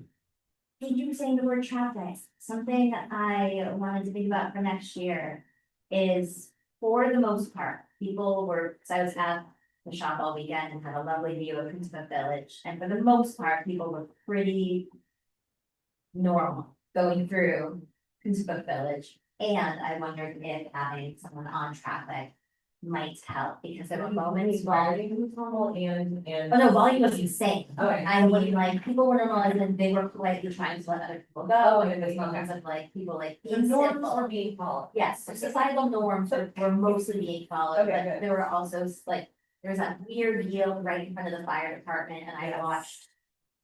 I Yes. experienced a number of people with out of state licenses, not even, and I get it, it's a weird yield, but not even realize it's a yield. Plenty of brakes squeaking there, but thankfully, nothing like, but a thought and asterisk is. For the sake of traffic flow, we want to request assistance in the village next year. I mean, don't have to figure it out right now, but just making a mental note. And I don't remember if the motorcyclist accident was around fair time or associated with fair time, or if that was. That was just before. That was just before. The traffic started to pick up a lot, like. The couple days before the fair. That's all. There was people for the jump. Good. Okay, thank you. So, our final item on the old business, summer calendar series. And I slipped that one in there. I did not send that with you, to you over the weekend. But we do have an outstanding request. We have a determination from council that the board approves or determines an amount. So I wasn't here for this discussion. Would you just summarize quickly what we asked council about? we asked council, there was some confusion as to who had the authority to expend from this fund. The trustees of the trust funds felt that they were able to make the decision to expend from the fund, and the board had the same feeling. So we got clarity from council based on the wording of the letter that established the trust, that it's the select board.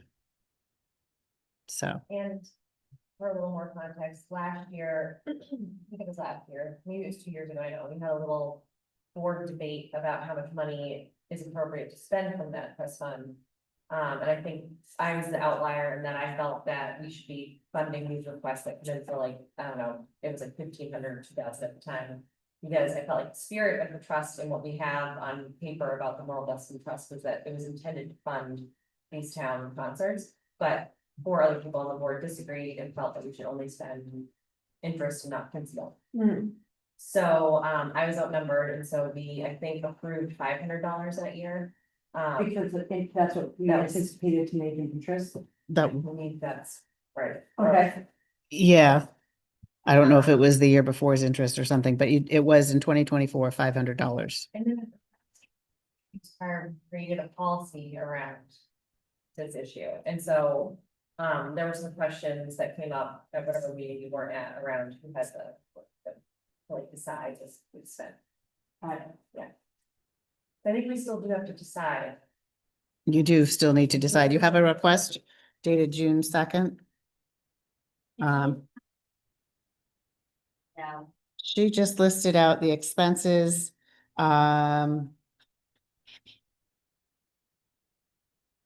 She was saying that 24 costs were $7,000 this year. It looks like they were 5,100. So yeah, she just basically mapped out the costs and last year's donations. I can pass it down if you guys. She shit. Town hall, isn't it? It says Dear Merle Dustin Trust.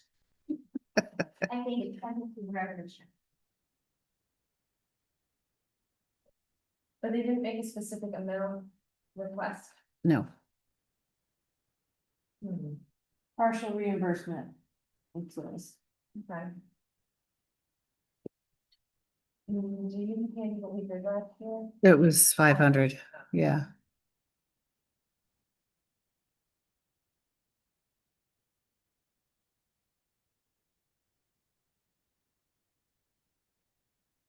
I mean, I'd be in favor of doing more than 500, but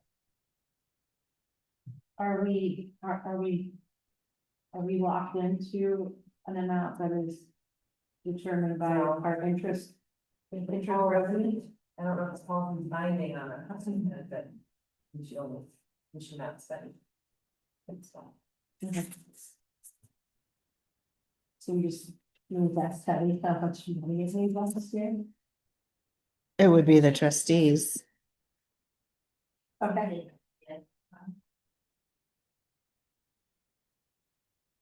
I don't direct. It was like that.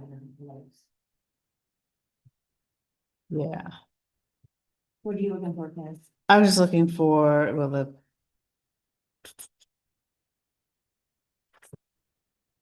I have the language of the trust and I thought I have the procedure. I don't have numbers, but I would imagine they'd be in the same ballpark as far as interest goes.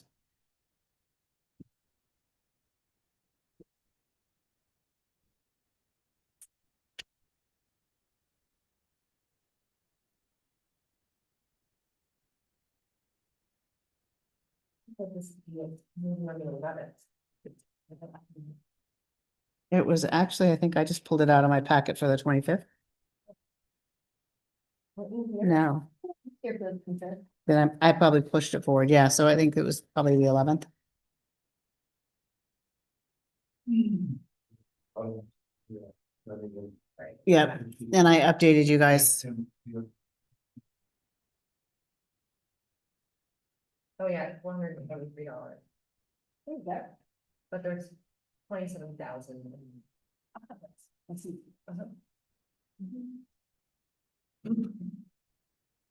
But I think the policy says.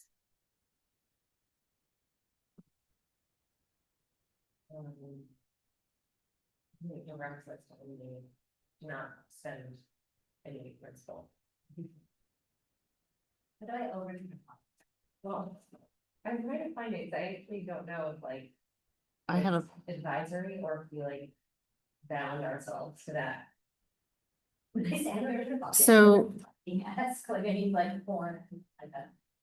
this, the select board intends to spend no more than the interest and earnings in the fund from the Intended. prior year. The select board shall be mindful of the following during its review of all requests: the wishes of the donor, Merle Dustin, the amount of funds in the trust, including interest that has been generated by the trust, and the longevity of the trust, if all or a portion of the principal is expended.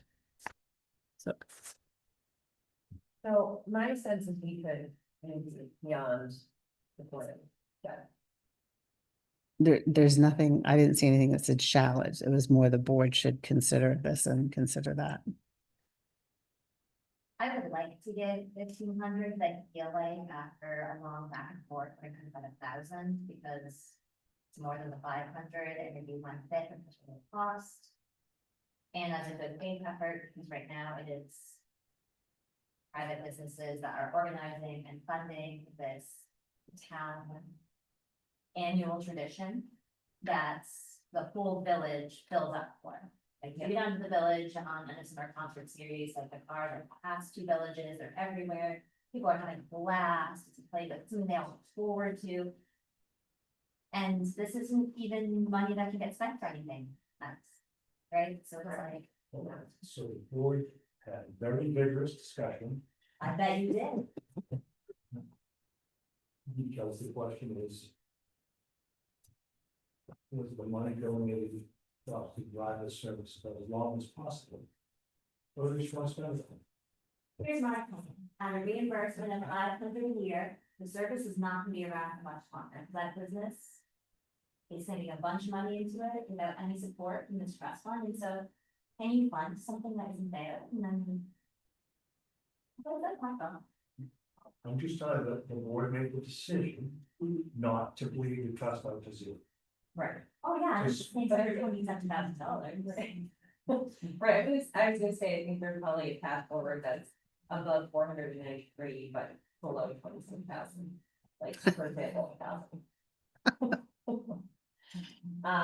Because I agree, I felt like the spirit of what we know of the donation and the trust was to like make sure we actually fund these things. And so, while we must be responsible fiduciaries and we don't want to bleed it dry, I think if we do 1,000 this year, it seems responsible to me, but yeah, it's not a strong suit, so. So I think with like 2 of us, we'd be okay with 1,000. I think Stephen was going by memories, we stood with Jeff on his first piece, so that. I'm not 100% sure, maybe, I don't wanna like vote for Stephen, that's nice, my memory of our discussion, so we can.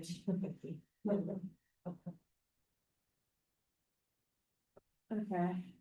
Well, I think I'm gonna have to decide now. Well, I think we probably should let them know that we're gonna pay. I wasn't here and we just had a discussion, ignore the prior vigorous debate. But I know. So we could just, I mean, your default could be. What this board decided a couple years ago that I disagreed with. And stick with 493. I don't know, that's weird, because it says, you guys already had this conversation, but distribute unfairly each income and principal at the sole discretion. I don't want this back, I'm here when we do this.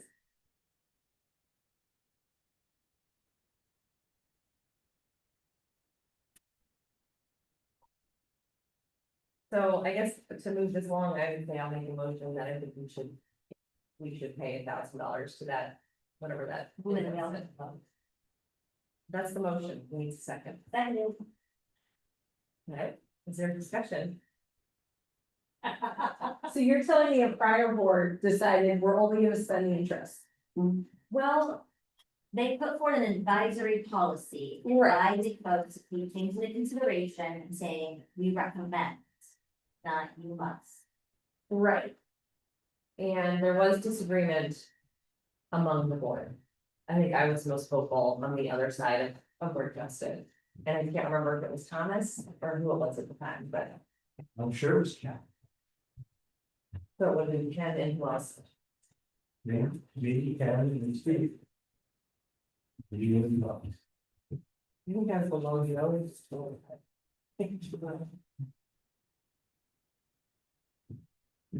Now, I think it's okay for us to decide to do a little more than 493, especially because of what Oakley was saying.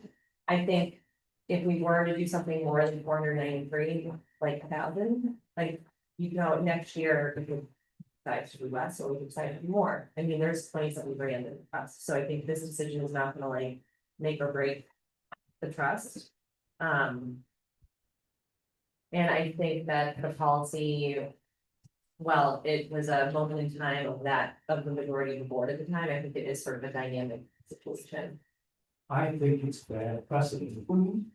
To more established policy. I don't think we're Sorry. wrong, yeah, it's a principled decision. That's my The policy we voted on. How do we overturn a policy?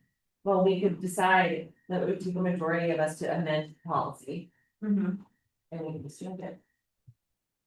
Cause I'm not, I don't disagree with that, it is bad to violate policy that boards have set. But it's not, wait, I want to be clear, it's not a violation, because it's not a binding shall. But I do It is agree with advice. amending. It was advice from an earlier board. And I don't think spending slightly more than the interest is like. Is some massive, It's not like they're going to be proposing more than double. That's not slightly more. $750? Split the I think difference? It's a bad precedent to lower the policy. we're not ignoring it. Or if it says English, what I think you guys know the number, not me. Yeah, but it says you should also consider all these other things which we are, we're not just like pulling a number out of thin air. There's other pressures at play on everyone right now, money wise, and I think trying to support our local businesses is a meaningful thing to do, it's not willy-nilly. So we're not violating the policy, and we're not just willy-nilly saying our students. Ignoring the policy we voted. We're not ignoring it, because it allows us to have this discussion and make a different decision. Yeah, it's If it's a a shall, then I would agree with that. Yeah, well. I vote no. Okay. I just want to be very clear that I'm not advocating that we ignore policies, because I don't think that's what we're doing. Because if we were just like blindly saying, let's spend more than interest, then but we're not, it's principled discussion and decision. So I just want to be clear for the record, we're not saying ignore policies, but it is more of an advisory one, I would say. So I will say that when it's advisory, it does feel like it is in some sense ignoring the initial wills of the donor by layering the policy over the donor. Policy, yeah. And so the policy is technically a violation under the trust, if the trust said to fund summer concert series. And what we're saying is we're not gonna fund them, but we'll give you a couple $100 just to say we did.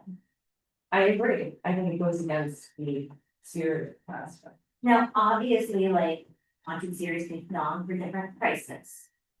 Right, so that's why I'm not saying cut a check for 5,000.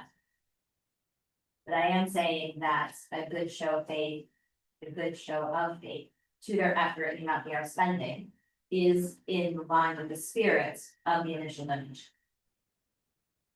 We had this discussion at the time, the board voted. To restrict the donation to interest and recreation. It says the select board intends to spend no No, more. there's the word restrict. It says we shall be mindful during our review, the wishes of the donor. The amount of the funds in the trust including. I was here for the discussion, I remember very My clearly, point is, I think before. and you admitted more than once that you were the minority. Yeah, I was, but it's a new You're board. trying, you're trying to fight the battle, and you Yeah, exactly, because I mean, I'm it's not not trying to such have a plan, follow the still policy. voted on trust. Yeah, but Chuck, we, like, this board changes and changes decisions all the time. If you were bound by what the board did in 1970, you'd be in a real. Motion to change the policy. Fine, I don't wanna do that at this meeting, because I think we've tried to accept you, but I do think at some point you should discuss policy, because. I disagree with them, although I will say, the way it's written, I believe gives us the discretion to spend more than the year. If it said restricted to spending no more.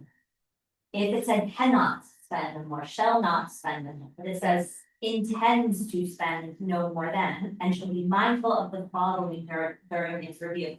If the thing was just to spend the interest, nothing else, why include anything else about it? Like, why include that? Because we actually Sure, we are, had counsel review I the don't, trust document before. Oh, that's right. we didn't have anything to do. I think we're actually following policy right now. I have any Questions? I did, I made a motion. Seconded it. For a vote? If he are you ready to vote? It's a motion for $1,000.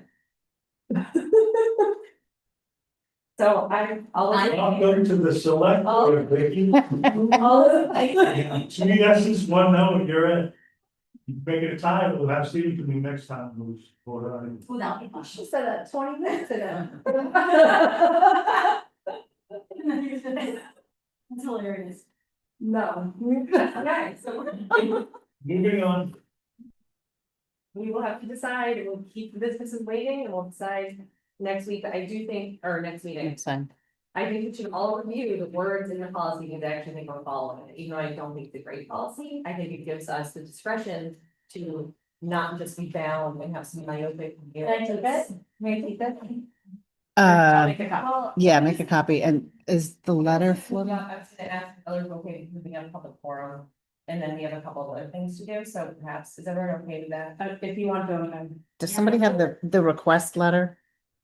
Because letter. that's the only copy I have of the letter requesting the funds, the 50. Oh, perfect, thank you. That's where. Thanks. Okay.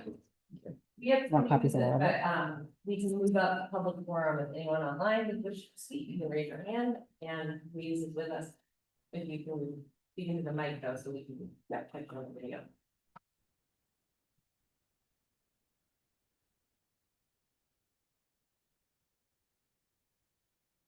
Lisa, Government Road. So under public forum, so. The discussion you're having right now, I just. Happen to be at the meetings when this has come up in the past. I think. One of the things that, and I didn't see the paper that went around, but I also didn't hear it in any of prior discussions is. When I put on events. For the rec department, we do a lot of big town events, 4th of July is the most recent one. We don't commit monies until we know the money is in our hand. So I have an issue. I guess one of my issues around this or anybody's coming to town asking for money for a townwide event should be, do you know what their budget is? How much money did they fundraise? What is the balance that they really need? And so I know they raised funds, do you know how much money they raised? And why would you make commitments on money you don't have? So those are the kind of questions that should be asked of any group that comes. That they, I have booked bands lots of times. And for the money they raise. I'm going, this is the business food. This is weird, that you don't know how much money you need before you do it. And also part of their discussion that they've had in the past is.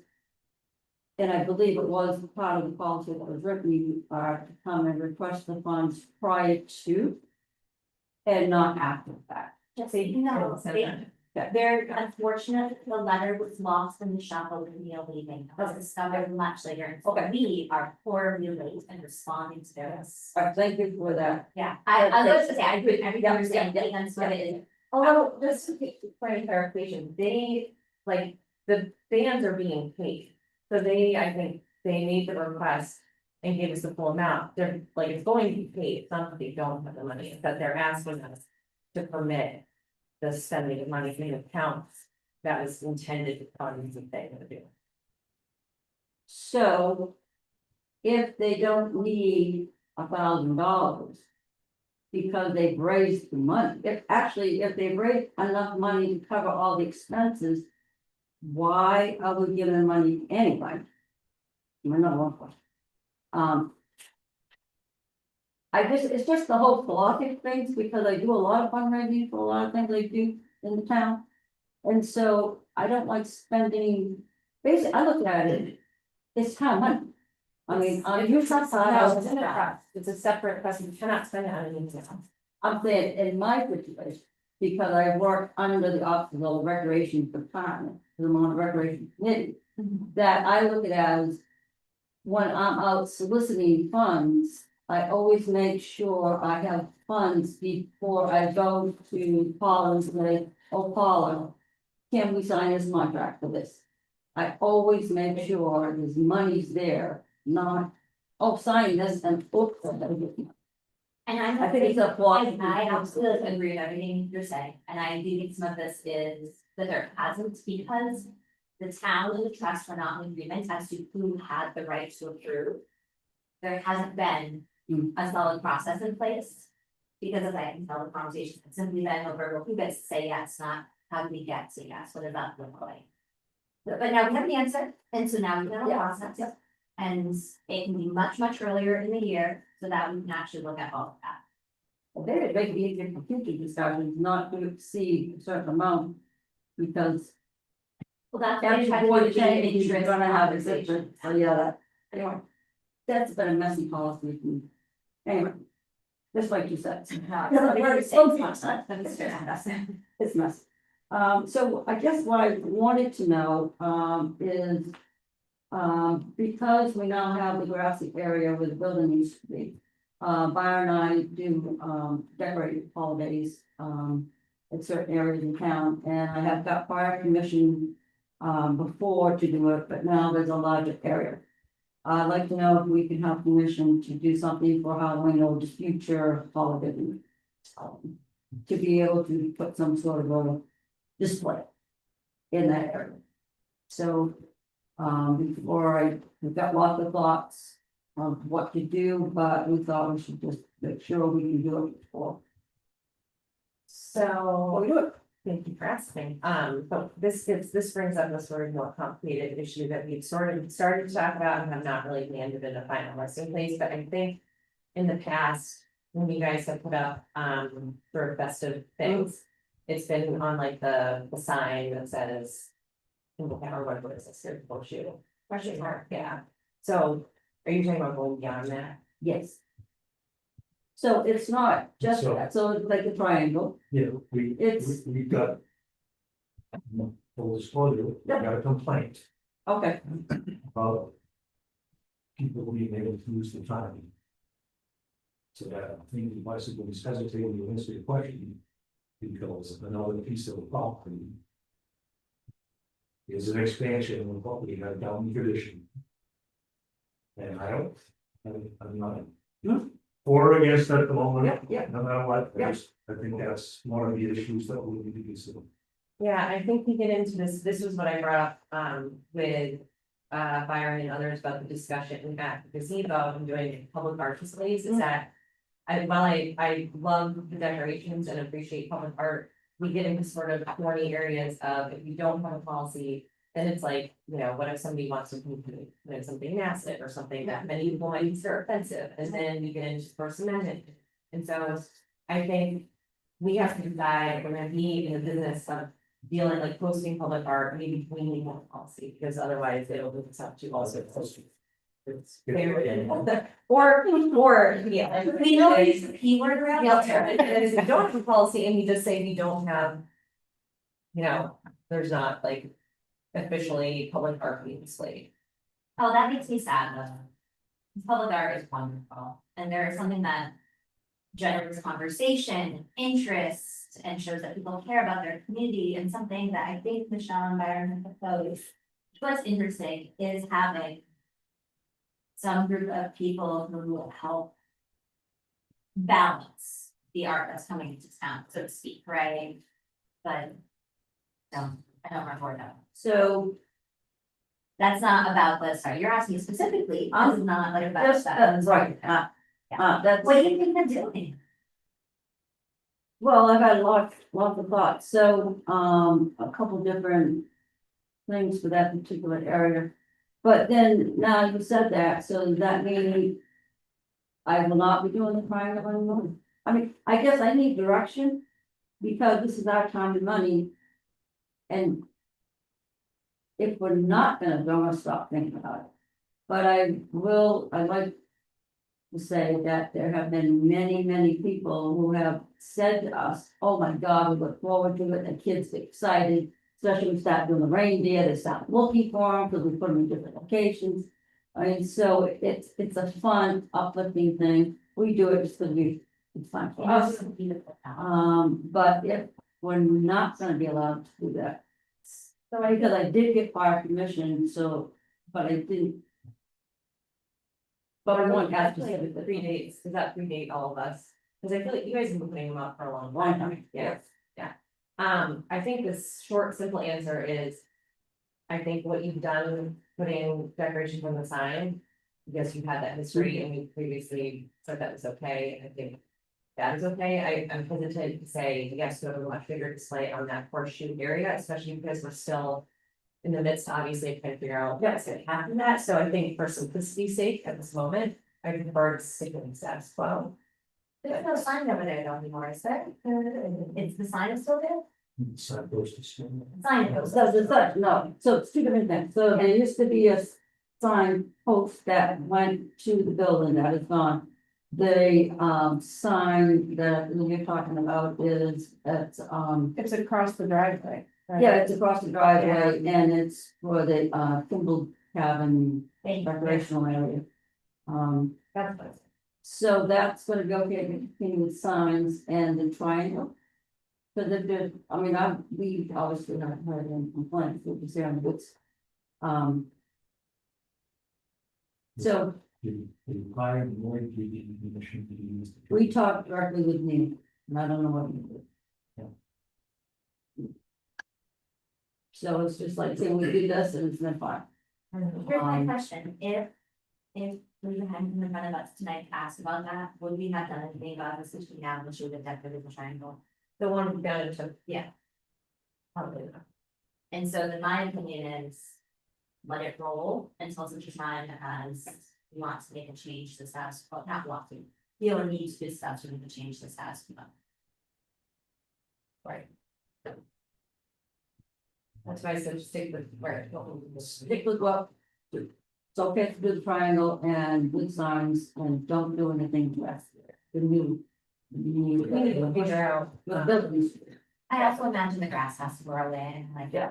Yeah, Dan has expressed some concern that people are driving and now parking on the newly loamed area and leaving marks, and Yeah. so I think he was thinking maybe putting some rocks down there to kind of protect it for the winter, let it grow.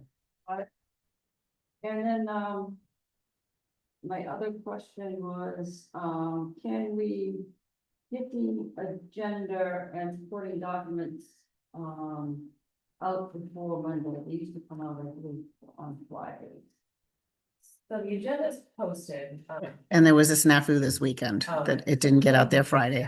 Yeah. I think we did have a couple of requests about posting info and Karen and I talked and we will, but we have to figure out, there was some way that Neil was doing it. Where our non-public stuff was not going up to the world, obviously, and so, we just. We're still working through like some tech issues, so it is noted and Okay. we'll get there, it's just, we're prioritizing it. Are you also referring to the Hopkins News?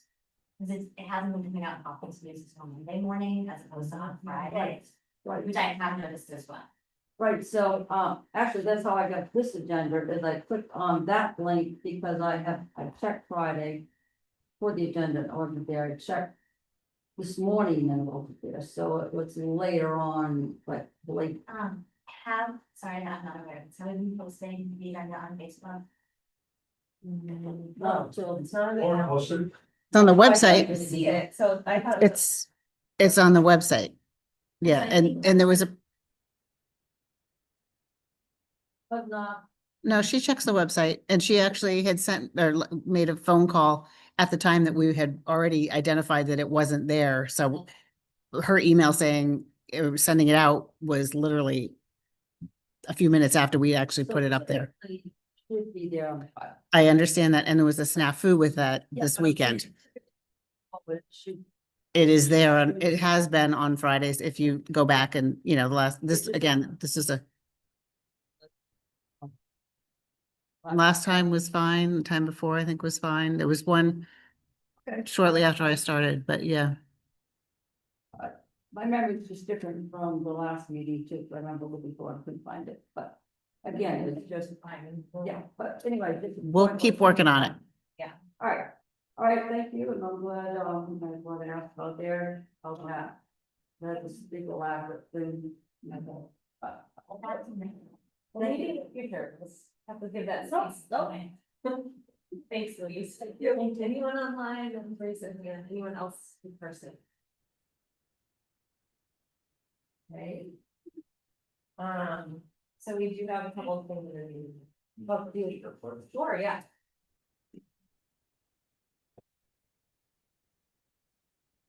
Matthew Plant, Jewett Road, and I'm also one of the owners of J&M Towing. So a couple weeks ago, my father and I appeared in front of you guys and kind of gave you the majority of the gist of what we were looking to accomplish. I had submitted multiple area town towing policy agreements to Karen. I know you guys said you didn't get a chance to review those, so I wanted to just kind of give you the gist of what's in them. A tow policy or MOU is basically an agreement between the town or the police department with a tow company. It outlines facility requirements, insurance requirements, personnel requirements, all kinds of stuff like that, impound requirements, criminal background checks, driving record checks, professional tow truck operator certifications, stuff like that. All stuff that any tow company responding to a police requested tow should have. So we don't agree with the whole leaving it up to the officer's discretion to call whatever tow company they want. What if we get a new officer in town and his buddy owns a tow company? What if we get an officer in town and his family member works for or owns a tow company? Should that officer be able to call whoever he wants? I mean, they're told that they should call the in-town company, but they don't have to. Now, we do get 90% probably of the tows here in town or more. And we're talking about no preference tow. So when there's an accident or an arrest or a broken down vehicle and the person driving the vehicle doesn't have a preferred tow company that they want to use. And Chief said we get what, eight or 10 of them. There are 8 out of 10 of them. Why don't we get 10 out of 10 of the no preference calls? We're the only in town qualified, competent tow company that's paying taxes. Why are we not getting 10 out of 10 of the no preference space? So all we were looking for is something in writing that states when there is a need for a tow service on behalf of the police department, that we should get first right of refusal every time, not just 8 out of 10 times. And also, if there happens to be another tow company that pops up here in town that meets the requirements outlined in the towing agreement, they should get calls too. But right now, we're the only ones. But also, leaving it up to the officer's discretion to call whoever they want, they may be calling a tow company that doesn't meet these requirements that they should to receive a police request. So we're just looking for something in writing that states the in-town company gets first dibs. And I will say, we've been towing for the Hopkinton Police Department since probably, I don't know, 2018, 2019, we've never turned one of their calls down. Never. Well, thank you, we heard from you guys with the police and decided earlier, we'll take it up at our next meeting, we have a full board and time to think about it. So, yeah. That's long here. And then we're also willing to help draft or, first, provide any insight on what, what should be in the agreement. We're pretty well versed on, some of the agreements with books, so we're willing to help with that if. We'll get them here. Actually, I gave them all to TJ, so TJ, if I could have those back, we'll make copies, put them up on the drive.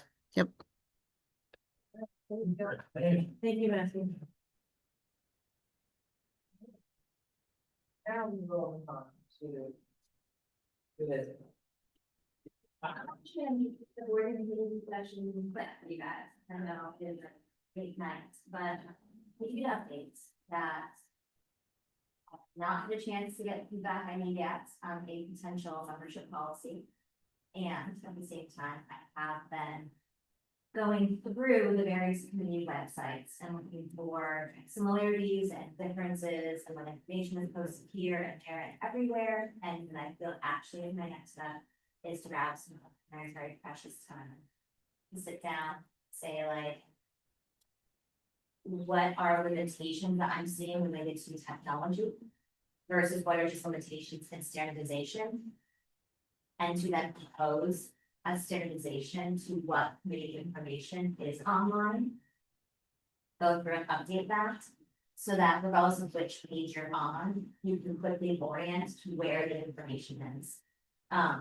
People are creatures of habits. And so as you're going to the committee page, and you're dealing with similar but ever so slightly different formatting, where agendas are located, how things are even laid out, on a user experience level, it becomes very disorienting, very.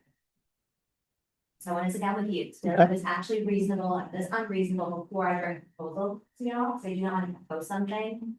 And staff soon they're going, that's not even like based on the realm of reality. And so for me, beyond getting that feedback on the membership policy is coming up with a standard proposal for what our committee pages should look like. And then backing out of that is starting to look at other towns who have websites that we think are manageable and easy to maneuver around, and thinking about using the technology we currently have. Can we borrow some of those designs to help people interface more easily with our website? And I already know some, I don't think start changing some things, but I feel like there are some things that are slightly different that are already better. But maybe that's someone else who's been. Yeah. So that's it on the boards and committees discussion. You could go deep, y'all, there's just some weird stuff on here, but yeah. This is probably speaking question, but regarding standardization of presentation of information to the public. You know, we're talking about how there are certain committees that are based in statute. Do you think they have nested requirements within those statutes? That if we're going to write it down, you best do this with the one standard. That maybe we would, need to check, right? Oh, it says in the statute that they have to have their minutes at five business days after meeting, or, just anything. I think that is a very important thing to know if you're following the statute for all of our statutes. Make sure that the committees. Absolutely. 100%. And I think that we will stumble upon that, and we walk backwards out of this nest. Yeah. So one thing that is good is most of the RSA driven ones do list the RSA directly on the page, give you them, so yay there. But then after that, there's just a lot of. It is hard, I have to imagine, to be able to fully participate in the town governance, because you have to know specifically what you're looking for, what keywords to type in, or to find the right committee to go to express your idea or interest or what have you. So I imagine like better keyword searches, where more of the words that might bring someone to a committee page are embedded in that page. Yeah. Thinking about not just sort of the statute words, but where are words that a resident might use to search for this on the town website, right? Yeah. So that they can get to the right place and can feel empowered. So that's the direction. Mhm. Not that the keywords are just particularly strong in this website, but we'll do what we can. It's a valiant endeavor. It is. The spreadsheet is large, yeah. Spreadsheet is large. So piggybacking on that, Sabrina, you and I had talked about a request, an application for appointment to the Human Services Advisory Committee. That we were gonna table based on a process, because I had asked you about what's the process, I got this. Which is one thing I thought we were working on as part of this effort. That person is very eager to be appointed to the committee, has been participating in the committee. Is blessed by other members of the committee and the department head who oversees that or works with that committee. And will be out of the country for some period of time and would like to expedite the appointment. Is that possible or? The main policy was more to help us when there was like conflicts of interest or perceived conflicts of interest and all of that. That's probably not. No, this is a straightforward like request. Right? So I don't know where this came from. I assume it's on the website. It's an application for appointment. This is somebody requesting to be appointed to a committee. And my mind kind of goes to, so I could decide that I want to be appointed to a committee without that committee knowing about it. And then send it in, and if I just trot it in and bring it to the board and the board appoints the person, then all of a sudden the committee has a new member that they know nothing about, not that they should or should not vet people, just there is a.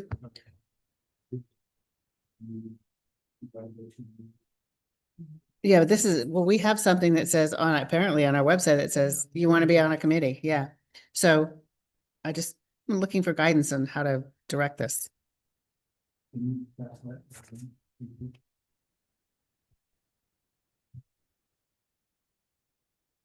Great. All potential appointees shall complete the town of Hopkinton application for appointment and may be required to meet the select board.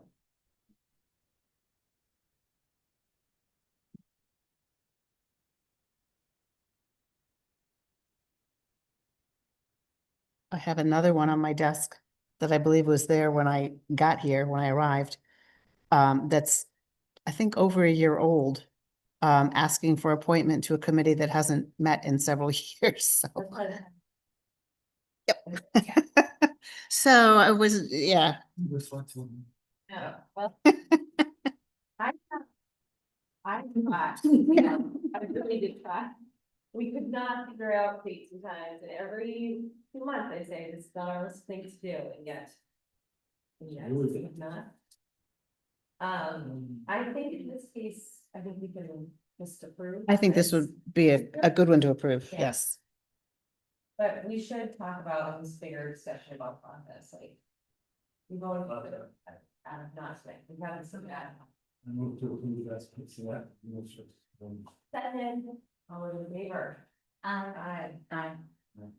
Let's see if this, Thank you. okay. So we'll add that process to the list of committee stuff. Okay.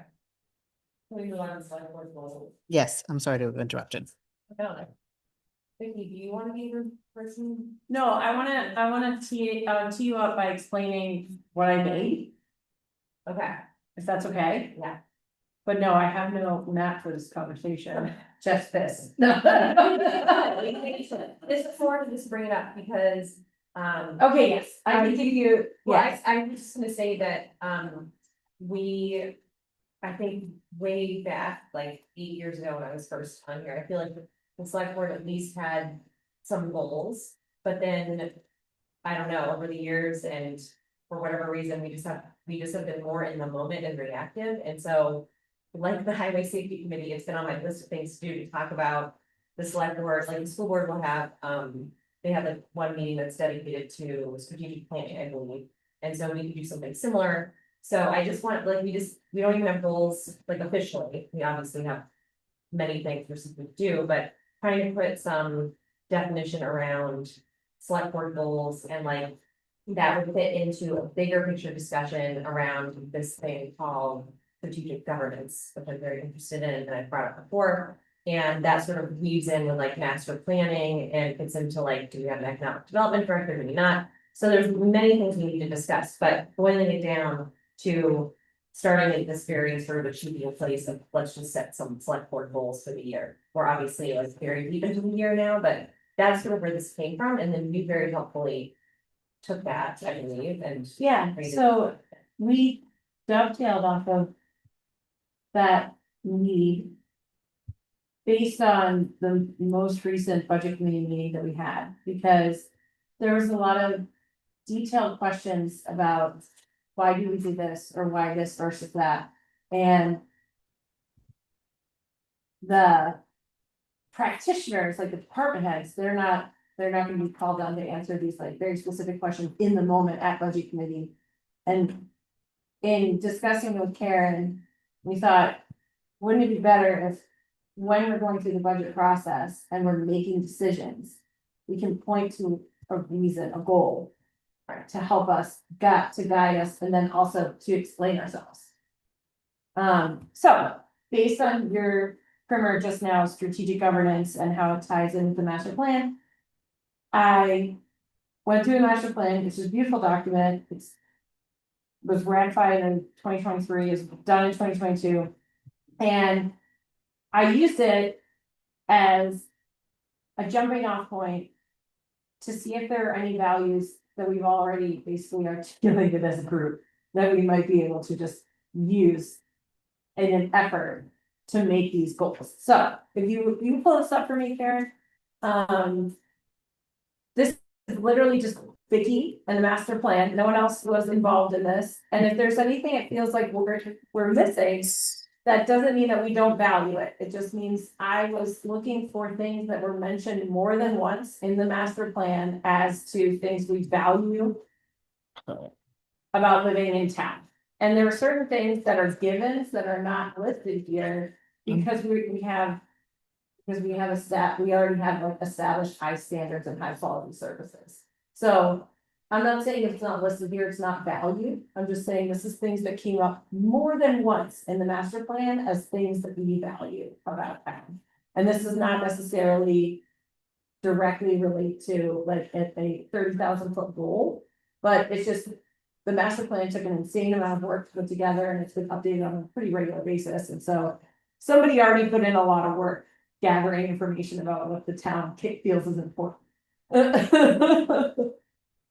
I don't have it. I do not have my Google login in my head, so Okay, I'm that's sorry okay. about that. That's okay. It is in your drive. That's okay. Yes, it is. And I'm very happy to just very quickly read it because it's just bullet points, and then I think you're long. Yeah, go ahead. I was gonna say, just touch on the baby headers. Yeah, absolutely. Absolutely. So there are things that I went through, and then I had to make categories of what are we valuing here. So the first one is what do we value about our town, which is really like, what is here that we appreciate? But then there was some stuff in the master plan, which is forward thinking. So it's what do we wish for in the future? And again, I'm not trying to speak for everyone, it's just things that were mentioned more than once in the master plan. And then stakeholders to consider, because there are a lot of stakeholders that were mentioned in the master plan and tried to distill it. And then lastly, I pulled out on the top bar, the blue bar, a list of verbs. That were often mentioned in the strategic plan. Do you want me to read this? Not every single bullet. Okay. I feel like. That's fine, that's fine. So, no, I get it. Okay, so like with the verbs, the things that the town does, actions we do, like we protect, we improve, we manage, we preserve, sometimes we lower or reduce. And then just, yes, some very like high level highlights of stuff that we have clearly all agreed that we value here is the vibrant community, the well-maintained roads, the open spaces, the healthy water, the business sector and the partnerships that we have with the surrounding towns. That's all stuff that was mentioned again and again. And then wish for the future, obviously, lower tax rate increases, more than once. And then things that we love, keeping the things that we love, like our reliable services and our rural atmosphere.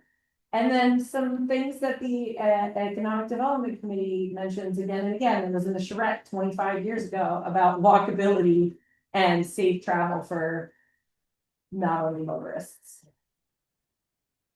And then the stakeholders, you can imagine who they are, residents, businesses, to town employees, the visitors. The environment. Thank you for doing this. Yeah, sure. I'd forgotten about the very important point about the budget committee and us having sort of like. I don't know what the right word is, just like a reason behind why Yeah. we made certain decisions, certain budgeting. And it could channel the discussions that as we do our budget, theoretically, our little working sessions. So more to come on this. I just wanted to put this on the agenda so that we can all be thinking about it and. In the future, some of us may be done next year, but others of the board can carry on. The goal of doing like more strategic thinking and longer term thinking. And not that that hasn't been happening, but it hasn't been happening in like an organized way as of now. So I think this is like a very nice place to ground us and yeah, so we can have more conversations on this in the future. Unless anyone else wants to be talking about like one goal. And good for the moment, if I can together and Sure. coming through, the master, but for. Okay, so we we don't have any board meeting, right? The housing board met, last Thursday. I unfortunately leave early because we had soccer playoffs.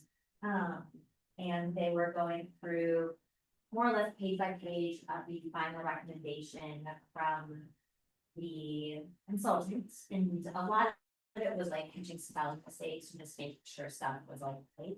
And unfortunately, it was not there, and I cannot forget how the ending votes went. There were 2 votes at the end of that process. One vote was to accept the work, to say like, yes, contract can get it. And then a secondary vote to endorse the work. Not bad. So yeah. Anyone else have any? All right, so that leaves us with Tanner administrator. I mean, I can blow through this pretty quickly.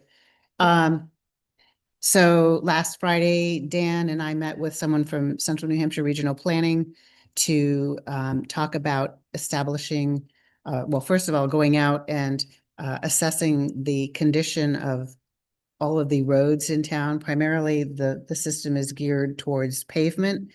We talked about adding something so we could establish a baseline for some of our gravel roads. This would all funnel into, once this massive amount of data is collected, it would help advise the order in which we attack our roads in terms of preserving what's good and maybe letting the things that are really going to take a lot of money slide a little bit in favor of protecting what we have. It will advise, kind of our approach to spending road money. It's a tool. It's a great tool. We've had a couple of people unable to get into the building because we thought they had keys when they didn't. So I'm exploring a keypad for the front door, which would solve a bunch of problems. Keeping track of keys when people leave and just, yeah. So I was hoping to have some numbers on that tonight, but I don't. The Webster has reached out, and I guess we do an annual meeting regarding the transfer station. Is that 2 full boards? Is that? Okay, Yes, and what would you like for a time frame? I can't remember, because we were meeting kind of a lot, because we were redoing a bunch of things like transportation that we had worked together on, but. Yep. This annual meeting, I mean. We're happy to host or go to them. I feel like in years past, when we didn't have a ton to discuss, they just zoomed in. Okay. So I don't know if we just, Dana, yeah, yep, if they're more strong feeling about it. okay.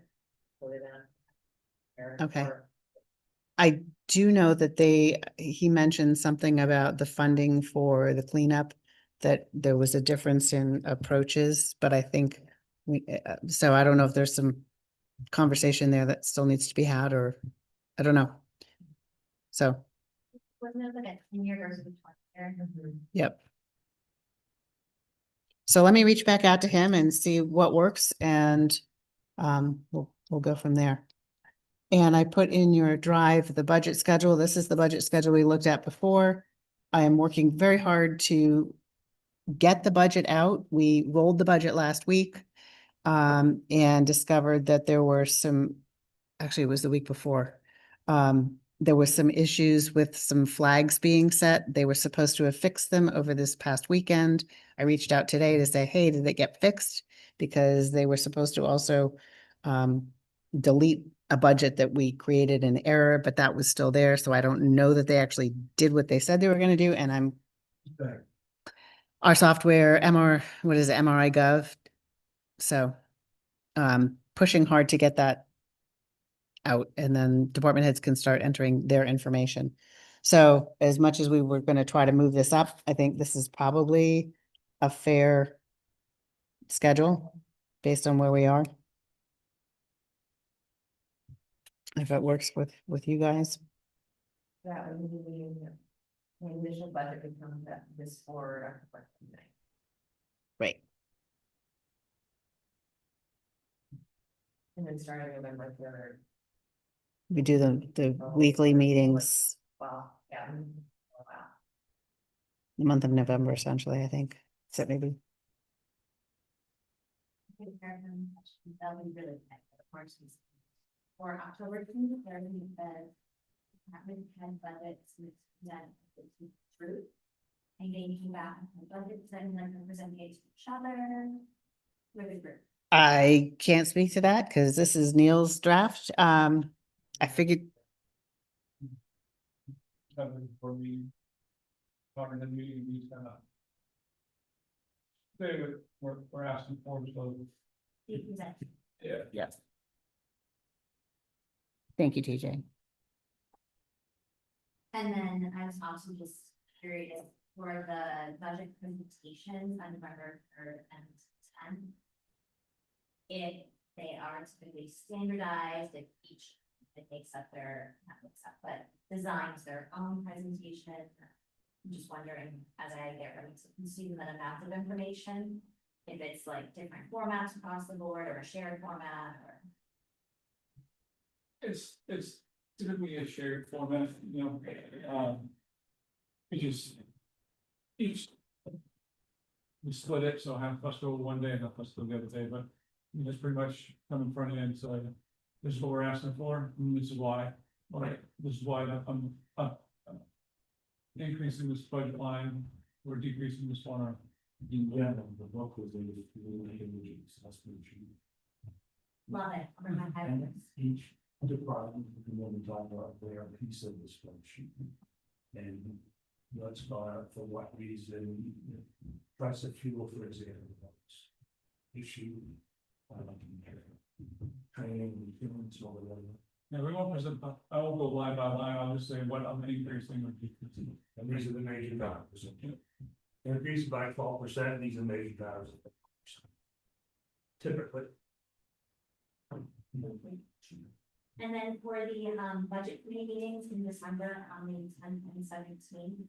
I know we're putting Vicky in the hot seat, DLH will show up as sports. you're like, no, Jack is not, I'm gonna stay, a gigantic dinky head, and just fold up to the back, like, sure enough.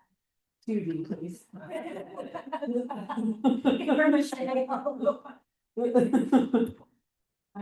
Thank you, that's, those are my questions. I have a question. I'm gonna ask Neil, he's not here. Do you ever request guidance before? No, before the end of October? Or do you go first, basically? You know what I mean? No. As an, Like, as an do you department. ever ask us like? For a threshold that we don't want you to go over, or, you know, for like a priority on our part for the following year or something like that? Typically, the board will come forward and say, you know, we don't want anything more than this. You know, they'll give us a guideline and try to stay within. You know, and sometimes we can do that, sometimes we can't, but, in some departments we do something. Right. So, that's what the guidance that we get for the most part. Okay, yeah, so like, when do you need that by? Yes.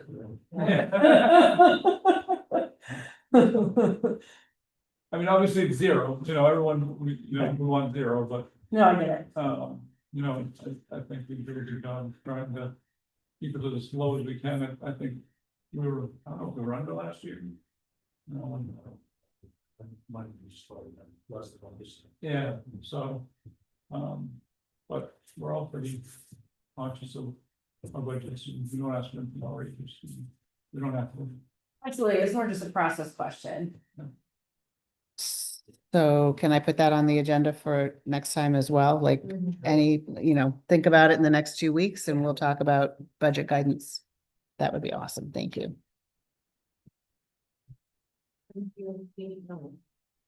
Thanks, TJ. That's, and then the 10-year road plan news, that was the other piece that I had. No, it was, yeah, I'm sorry that, You needed to hear Unfortunately, didn't like it is, I know it was like one of the reasons there, so hard to get it done, but at least I think the advocate influence and such. Okay, anything for? Would you, I know we love stacking stuff on the next agenda, but, I've got a couple of questions about the bathroom renovation at George Park. Will you give us an update on that? Yeah. Next time. okay, Thank you. Okay, I'm sorry, I thought you were good. That's an unknown place when we, like, that was scheduled to be done this summer. Right. And it just wasn't happening, and we did not really get clear on that before he left, and that was just sort of all like, okay, I will see what I can find out. yeah. Forget, I feel like I did hear the reason at some point as to why. That it has yet to start. It Okay. was timing, I Yeah. think. They just, For the softball people know? Plan was done 7 years ago. Yeah, the big work. We did the drainage plan, the drainage piece. The fencing and parking along the park at. It was awesome. And then, some people came forward to complain that the orientation of the soccer, which is in what. Yes. That the sun's in your eyes or something like that, yes. There's one building on the other. Such police transport. And that affected where the restroom. And the restroom big enough, there needed to be a second building. Could we use the existing building, keep the existing location? The things started to unravel. But Yeah, no, I didn't, sorry. I would just to clarify that on the bathrooms piece, so I think there are some people who like were not around for the original discussion. And now they were like, you all should try to maybe revisit this a little bit, because some things may have changed, the soccer orientation, the field orientation was one thing that did come up, but the bathrooms. My recollection was that last year, there were a few people who were very concerned at how bad the bathrooms were at George Park, and so we really need to prioritize. Now, there was initially, when we did the plan many years ago, this like vision for like a very beautiful bathroom with like a snack shack type thing. And it was moved, it was like, rooftop finale. yeah, it was like very grand, and it was, I mean, relatively speaking, and it was in the middle, it was what like different areas than where it is now. It was supposed to That be. was in right field and the big. Oh, Okay, well, anyway, it was supposed to be in one location, but then when we were brought the concerns about sort of the urgency around the bathrooms, we realized, well. And maybe I misunderstood, but I was under the impression that we could keep the bathrooms where they are, redo them, and that would not mean that we would redo the entire plan. And so, It was also an issue on the cost of. those. Right. right, we got, Which was a budget committee issue relative to the CIP. Yeah. And it was substantially higher than the original actually. Could be almost double. Budgeting. classic. I think it went from 70, 25. yeah, and moving them would have been way more expensive than just redoing them in the place where they are now. Which, yes, which is what we pivoted back That's to. what we were gonna sort of, do, yeah. Yes. That's So, all. so that's the history on it, but then we just, yeah, I don't know why exactly, but, okay. so yeah. See what I That get. Pine Tree totally derailed it. You know, I'm just not sure. Well, we weren't gonna do it. Oh, we're not doing it? No, Oh. no, but it could be that maybe, I don't know, yeah. I'll find out. So, thank you for bringing that up. Thank you. Miss Jordan Park has always been back in my mind, but like other things. We've not been able to revisit it in a meaningful way, but it will come up during the budget process, so. Okay. Anything else? You had something else? Me? Did you have two things or just the bathrooms? Just the bathrooms, I think. Okay, sorry. Non-publics tonight, so we will go into non-publics and then we will adjourn and not conduct any other business. And so, I would move that we go into, we have three non-publics, each for different reasons, so under 91A32 C and B and E. And, I moved, so I need a second. Second. Oh, Oh. take your second, it's a roll call vote. Vicky, yes. Yes. What's up? Yes. That, Yes. all right, thank you to everyone. Come on, come on. Right, sorry, we were not non-public, we will not conduct any business in the new one. Thank you. No, it's written. Thank you to everyone who joined us tonight, we appreciate